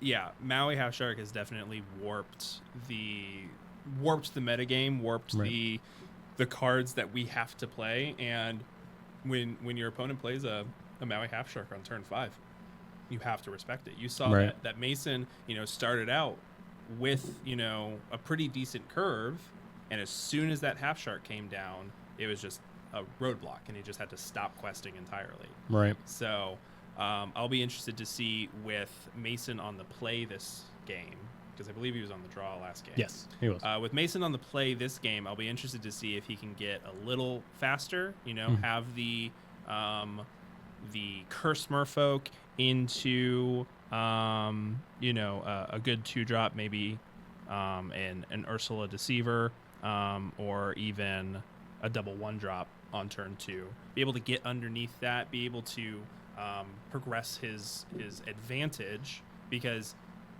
he's a goat deck. He just needs to get to the goat zone, that we talked about before. Looks like Joseph is throwing back 5. Quite a few cards. We do get a glimpse at that nefarious super goof, once again sitting in Joseph's hand. Never doesn't have it. Never. Well, we'll see if he has. So several of the games that we've seen of Joseph, he hasn't had a 1-drop. But it doesn't really seem like he's prioritizing having a 1-drop in this version of Ruby Sapphire. Yeah, I don't believe this, because you're not on Sisu's, you aren't prioritizing things like Ice Block. And so I think, generally speaking, the 1-drops that are in the deck are like Develop Your Brain and Popsicle. Right. And so with that lower 1-drop count, you see more games where the deck doesn't develop a 1-drop. Yep. And is perfectly content with ramping on 2 and then playing like a Goofy on 3. Well, that's what I was going to say, which was, if this deck's, we've seen 2 matchups for Joseph's Ruby Sapphire list where Super Goof on 3 is way better than Hiram on 3, right? That's not really the game plan to ramp to Hiram like it would be like a Sisu on Ice deck, right? So we do see a 1-drop for both of our players. We got the Curse Merfolk and the Popsicle on turn 1. We'll see what Mason can follow up with. So it is that Ursula, and we're gonna take a peek. We do see that Joseph has the turn 2 ramp available to him, and so I assume we will likely see that probably alongside a Develop, if I had to guess. Yep. But that does mean that the Curse Merfolk is going to be getting 2 opportunities to quest. That is true. Which is very relevant. And even with the Super Goof on turn 3, as we're expecting, that Ursula will also be able to quest multiple times. Right. So, and we may even see, if the Super Goof challenges the Curse Merfolk, if the Ursula pairs with something like a crab, we can see that answer the Goofy. Sure. And now the Goofy is gone. Yep, absolutely. So we do see the sail. Inking a sail, and there's the Develop. Yep. Very good. Take a peek at a couple cards. I believe one of them is a Hero to All, Maui, and I can't quite see what the other one is. Yeah. We'll see which one he wants to take. We do have all the ramp in the world this game. Looks like we have a Tipo and a Hiram. The Half Shark and the Super Goof is what's left in hand. It is interesting. I wonder if knowing that Tipo can at least answer things like Curse Merfolks is why we prioritized inking the Sail the Azurite Sea over the Tipo. Yeah. Well, and it is interesting that we also prioritize playing the Develop Your Brain that turn as opposed to playing Tipo as your ramp option, right? Because then Tipo can answer the Curse Merfolk next turn, and Supergoof can challenge into the Ursula. But this is very good. Questing with both, using the snake to bounce back the Curse Merfolk and replaying it. So now the Supergoof doesn't really have a good challenge. Right. It can challenge into Ursula. So instead, we're going to play Hiram. Yeah. So funny that this is the backup plan, right? When this is Sisu on Ice's main plan. But now I wonder if that Cloud Kicker is going to be relevant. Ooh. It is interesting seeing the ink of the Merlin crab. Yeah, and I wonder if Mason is just saying, you know what, I have to quest as fast as possible. Right. So I'm just going to try to, hinder your board as much as possible. I know that you have the half shark. I don't think he knew about the hero at all because I think that was found off of the Develop Your Brain. Right. I'm going to try to, hinder you as much as possible and just try to quest as quick as possible. Right. Interesting. So Maui Hero to All is going to take out the Ursula. Maybe not wanting any bounce shenanigans with it. But that does leave the Cursed Merfolk there. And here's a goat. And yeah, it looks like we are questing out. So we got 1, 2, 3, 4, 5, 6 total for the turn. 5 total, right? Plus 1 with the goat. Oh, yes. Sorry. Okay. That's why I said for the turn. Yep. But Mason's at 15. Right. And obviously we're inking to 6 this turn. Yeah. Which puts us one off from being able to play Be Prepared, which is very huge in this situation. Yeah. It's going to take a combination of Maui taking out the Cursed Merfolk and then maybe a Brawl. We do have the Super Goof available. We do still have the Super Goof available. So we could take out 2 threats here. Yep. Likely would be Merfolk and probably Kit. Sure. That still allows questing for 3 to 18, and I believe that last card is a Fox. Yeah, having a goat on board. And, just questing to 18 is 100% within the goat zone. Right. Right. With a deck that's playing goats and white roses.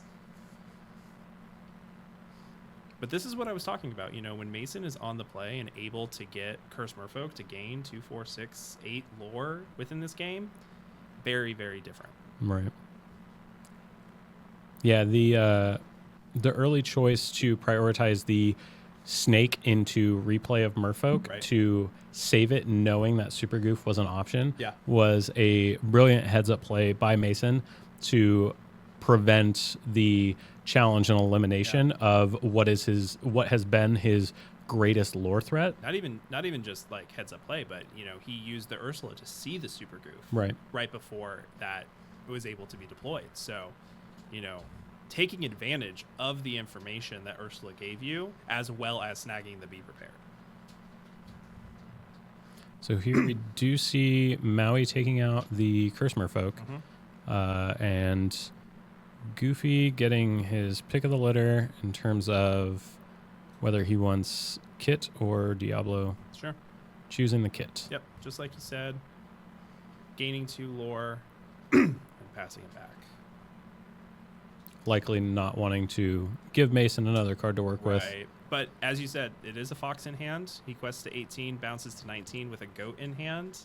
And Joseph's Ruby Sapphire deck, not a lot of hand manipulation. Right. At that point, you're praying for a pirate's life. Yeah, I would do it. For a little bit, at least. Yeah. And Mason going to take the opportunity to take care of the Super Goof with the Fox. Which is actually a critical play and smart due to the fact that both characters would have been able to sing together a pirate's life. Oh. And then you could have inked to 7 and played a Be Prepared. Yep. So cutting off that option was very smart. Yeah. Excellent Excellent decision on Mason's part, and that will win him game number 2. Yep. Nice. First time that we've seen Joseph lose on camera. But yeah, just the aggressive deck, the aggressive start from Mason really proves that is how you have to do it if you want to win against the Ruby Sapphire deck, especially this version of the Ruby Sapphire deck, which we have talked a lot about being more resistant to trying to go underneath it, rather than like the Sisu on ice deck that maybe has a little bit of a blind spot in that area. Yeah, I think one of the critical differences between Joseph's opponent last round versus this round is the accessibility of Amethyst and Amethyst's ability to use the bounce mechanic to re-ready exerted characters, allowing you to quest and then not present a challenge to those half sharks. Yeah, absolutely. And we see the kind of the secondary benefit of the bounce package, being able to kind of re-ready your low-cost characters, your cheap characters. We see that a lot in Hyper Aggro, but we don't really see that a bunch in like Amethyst Steel or Ruby Amethyst as much. But Emerald Amethyst is the other deck archetype that actually can use that kind of secondary function of your snakes and your foxes to not present something to be challenged, which is especially important when, 1, you're trying to go underneath a control deck, and 2, you're trying to not present targets for half shark. Right. So that combination of abilities is something that Mason has really got to work in his favor if he wants to win this next game. So here we see the players resolving their hand alterations. Okay, so this is pre-alteration. Joseph, being on the play, gets the first option to determine what he wants to throw back. Yeah. I believe that is 3 super goofs in hand. A lot of super goofs. I think I see a Tipo, a half shark, a grandma, and a develop, which is not the worst hand in the world. It's not bad. I might be tempted to keep all 7. Yeah, he's showing us. I think he's keeping all 7. I definitely think on the play, this hand has a lot of strength. You definitely have backup goofies. You could easily ink 1, as well as having plenty of rush potential to answer the early aggression of Mason. Try to keep him out of that goat zone as much as possible. That goat zone. Yeah, I mean, I wouldn't be surprised if I see inking of a Grandma Tala on the first turn, playing develop, picking up another ink, and then playing Tipo on 2, Super Goof on 4, 5, 6. We'll just maybe not that far. Just gain all of our lore through Goofy. Yeah, just through Goofy challenging. That is Joseph's personal win con. But against an aggro deck, in which Ruby or Emerald Amethyst. Okay.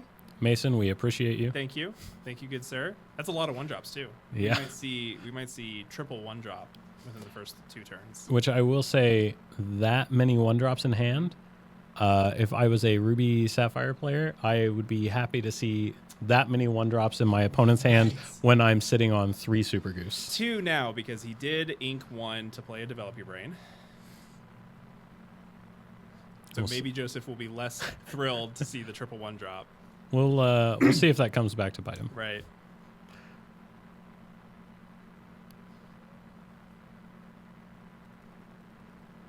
We got the Cursed Merfolk down. We'll see how many times it gets to quest. We're going to ink a Let It Go, play the Tipo. My guess is probably going to be 1. 1 time, yeah. Unless we see a snake, but we'll see.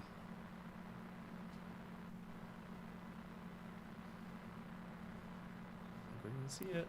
Yeah, there it is. And quest for 2. Well, and the Cursed Merfolk discarding a card, not insignificant. Right. Not insignificant when you're looking for answers. So we have. Okay. Okay, so we're Yeah. gonna go with the grandma. Makes sense. We don't need the rush option right now. Right. The super goof. We can do that next turn. When Mason inevitably quests with the Curse Merfolk and Diablo if we need to. Right. Although we have the Grandma Tala now. So we might just skip Super Goof entirely and go to, Half Shark or... Well, so next turn will only be at 5 ink. Yeah. Is it just Maui Hero to all at that point, at the 5 ink mark? I believe so. Okay. But given the stat line on Mason's side of the board, Super Goof is a fantastic option for answering any of those threats. Right. And then the following turn, you can deploy your Half Shark that's sitting in hand. Never mind. Half Shark discarded from the Depot challenge. I believe he does have Does he a backup. another one? This guy just has a full house of Ruby characters. He even graciously flashed us as Super Goof. I believe his hand is actually Super Goof, Half Shark. Wow. Which, that's a lot of aggression. That's a lot. Mason's going to quest for 3, go to 5. And I think we're going to see... Yep. This is good. This is what we needed. Play a snake, bounce the merfolk, replay the merfolk. He has to assume that there's a Super Goof in hand. Well, given that the Grandma Tala was played on 3, it's possible that he wasn't entirely sure. That being said, Joseph's deck does have a lot of rush threats. Right. So whether it was a Goof or a Maui, right? Yeah. We also saw him ink a Super Goof on turn 1. Right. And so if I'm the aggro player, if I'm Mason, I'm sitting there, I'm like, that's a really good card in this matchup. So but regardless, just making sure that your characters remain unexerted is always a good plan.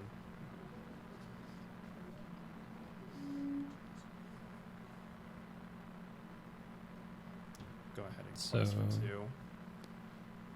And then okay, so we're following a similar game plan to game 2 where we are questing with a merfolk and then using our bounce characters to just bounce and replay the merfolk to maintain that aggressive lore threat. Yeah, and I think that's really the game plan that you have to rely upon, especially early, because next turn Mason's considering, is Half Shark coming down? Am I gonna be stymied from questing? Needs to get in these bursts of lore right now, right? So that when the Half Shark does come down, he can say, you know what, I'm at a high enough lore total, I'm just gonna quest out, and now I'm in the goat zone. Right. Joseph taking a second to consider his ink choice and what his plan is to deal with this board.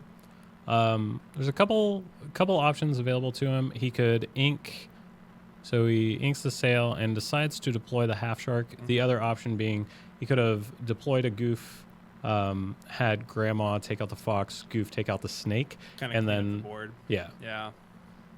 Take care of the stragglers on board, and then deploy the Half Shark next turn. Well, he can still clean up the board a little bit, and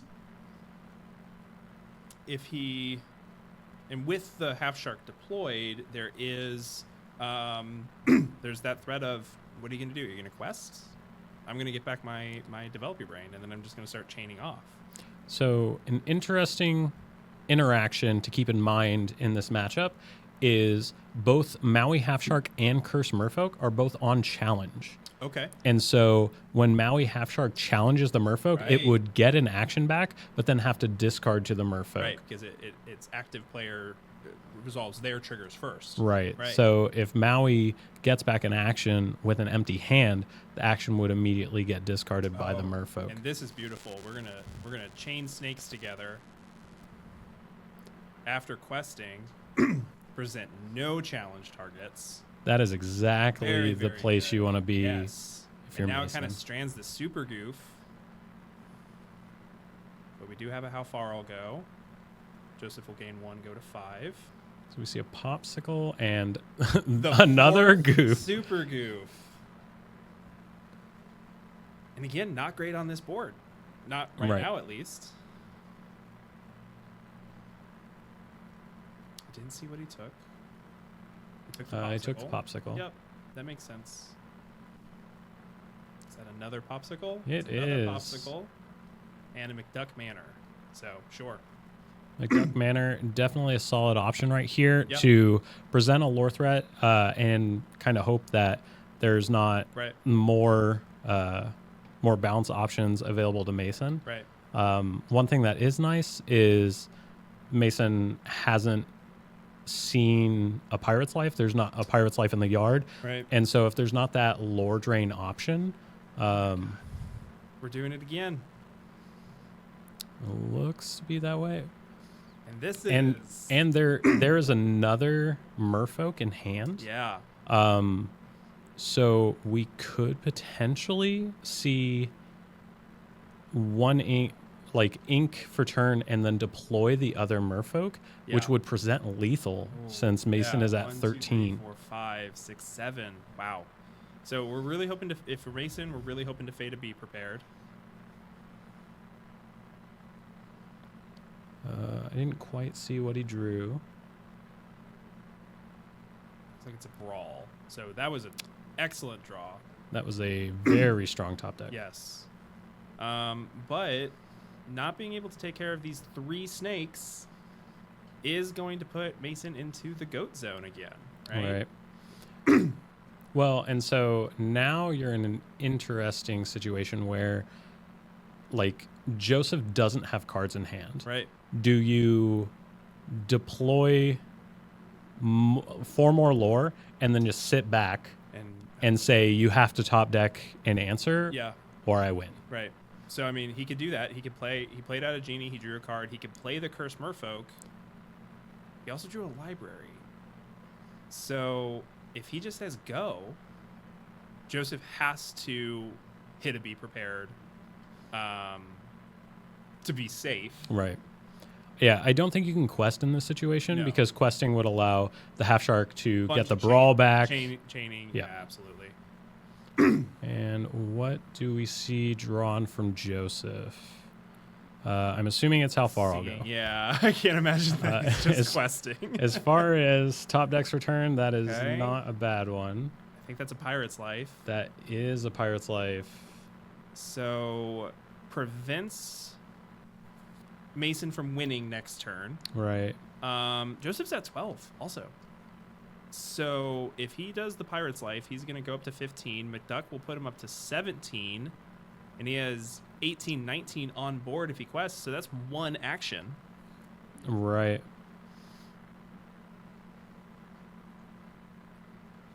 And we got the Pirate's Life. So go up to 15. Mason down to 11. This game is very tight. Very tight. Ooh. Ursula Sea Witch. I don't know. We don't have enough to play Ursula. We do have a library in play, but Joseph's at 16. He just has the win on board, so we are going to have to see some challenges on Mason's side. Well, and what's interesting is if you challenge the Goofy, right? Goofy doesn't banish your characters in return. Trade. I feel like what we really need is a crab for this genie to answer the half shark. Yeah. And I don't know. I know Mason has a library and an Ursula, and I think 1 other card. And I think if it was a crab, we might have seen that earlier. Right.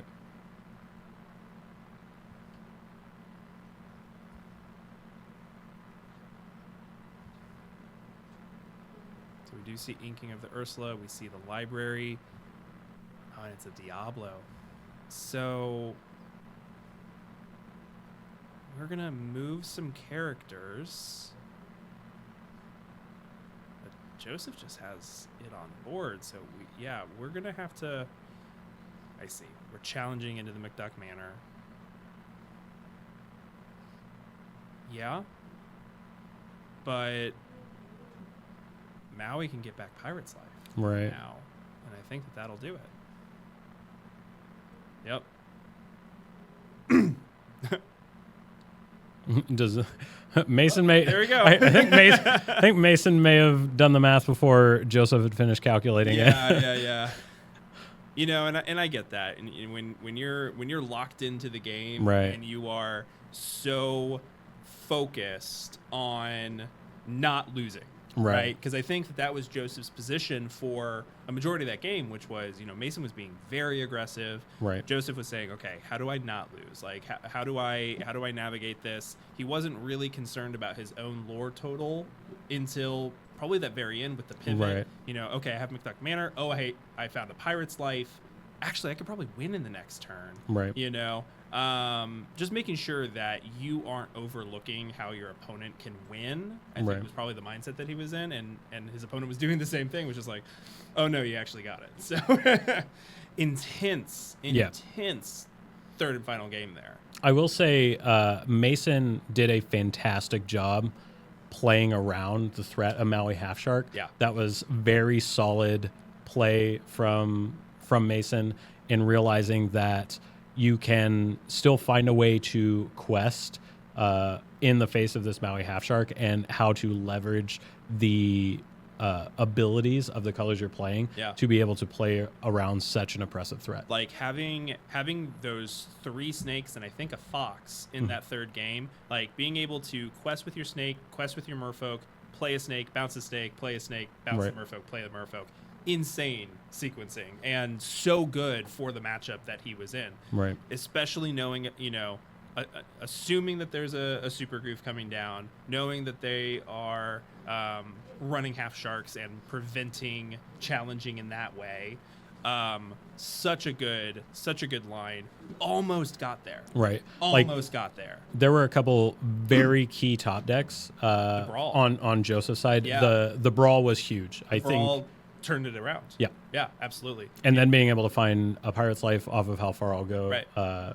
Those two things are just, unfortunately, those things happen. But they do. Great play from both players. Yeah, no, that was a really good match. And you know, congratulations to Joseph for excellent play and excellent games so far.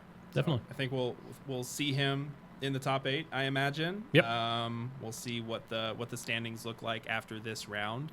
For now, that is the end of our Swiss. So we're gonna take a break, and we will announce our top 8 as soon as we know it.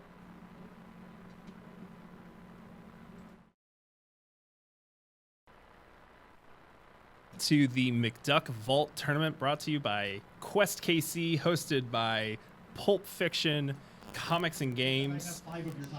We have just announced the top 8, and the top 8 competitors have decided to split, so there will be no more matches seen. But I did want to go over what decks actually made top 8 before we kind of close this out and sign off for tonight. So I got some lists here. They look very similar. Yeah. We actually see 6th, 7th, and 8th seed were all Amber Steel. Amber Steel. Yeah. Let's see if they're the same type of Amber Steel. So I have a Whole New World one in 8th place over here. So that's kind of the traditional Amber Steel. She got 8th place. Congratulations. Who? And that is Raquel with the traditional Whole New World Amber Steel. I missed that one. I missed that version. Right. Kind of got supplanted by the Diggy Hole variant, right? Remember back when Naveen was printed in set 5? And everybody freaked out. Right. Yeah, absolutely. So then we have Victoria in 7th place, Amber Steel, but this is the Diggy Hole version. Okay. In 6th place, we have Jason Lannon. Yeah. And once again, another more traditional Whole New World style. Yes. Excellent. Amber Steel. So who do we got in 6th place? Do we have a 6th place? That was 6th. Oh, that was 6th. What about 5th? 5th is Ruby Sapphire. Ruby Sapphire. Piloted by Chris Lamb. Chris Lamb, yeah. So not one of the Ruby Sapphires that we had on camera. I don't believe. Correct. Yeah, I see this list is more traditional, although only on one lucky dime, but does have the dimes. The Tamatoa is not. But has lucky dime. Right. Right? So, we kind of have these variants of Ruby Sapphire, which is interesting. We saw the more low to the ground, the goofies, right. no Sisus, and then we have Chris over here in 5th place, who is on Sisus, is on lucky dimes. So, or at least on one lucky dime, it looks like. Right. 62 cards total in that deck list, so that is a conversation for another time. In 4th, we have Rebecca Gutierrez from round 4 in that matchup against Joseph. Joseph, yes. Yeah. So the Sapphire Steel deck. Yes. So we saw that Rebecca wasn't able to get there against Joseph in round 4, but the Sapphire Steel deck is impressive. You know, it could definitely see how powerful it can be, and she got 4th place. Very good. Congrats, Rebecca. In 3rd, we do have Luke Goodwin, who we saw in round 3 piloting Amethyst Steel. Yeah, that was very impressive. That match that we saw of Luke's was very, very impressive. Amethyst Steel, kind of taking the best of both worlds when it comes to both colors. Right. Really aggressive, can have a late game as well. So definitely. And that was 3rd place. Very good. In 2nd place, we have Ankit Shaw on Ruby Amethyst. Ruby Amethyst, yes, classic. Right. Only one Ruby Amethyst so far. I think we saw it on camera one time. We saw it in round one. In round 1. Yeah, and then we didn't really see it again. But we do have Ankit taking 2nd place with Ruby Amethyst, and it seems like it's a pretty stock-ish build that we have right here. There is a little bit of wiggle room. Doesn't look like... Okay, so we do have a split of Tremaines and Medusas, which is cool. And then we also have the one of Sisu Empowered Sibling, the big Sisu, which I think a lot of Ruby Amethyst decks are moving towards right now. So, and do we know where our 1st place ended up? We know that it's... Joseph, yes. We've seen that deck list several times. As has everybody on... Yeah, exactly. And he was on round 4 and 5. Yep. He ended up in our 1st seed. Yep. Yeah, very impressive. I was blown away by that deck and just how powerful it was. So. Yeah, for sure. And piloted it fantastically. Oh my god, yeah. Like half sharks, are a problem. I think. Not gonna call for any drastic measures on the half shark. We're getting a new set in just a couple weeks, but definitely something to keep an eye on. I think. Yeah, definitely. It doesn't have ward. It's fine. Yeah, it's fine. It doesn't have ward. And although you could give it ward with Alice. Maybe we'll see that in the next set. Maybe we'll see a Ruby Amethyst or a Ruby Sapphire variant with Alice and Half Shark. That would be interesting. Would definitely be interesting. I'll let you brew that up. But I think that's all that we have for today. Yeah. I want to thank everybody for joining us and being along for this ride. We're gonna keep doing these streams. I know we got some events planned out, and we're gonna be live again. I think in a few weeks for another event. If you want to join us then. Until then, thank you so much.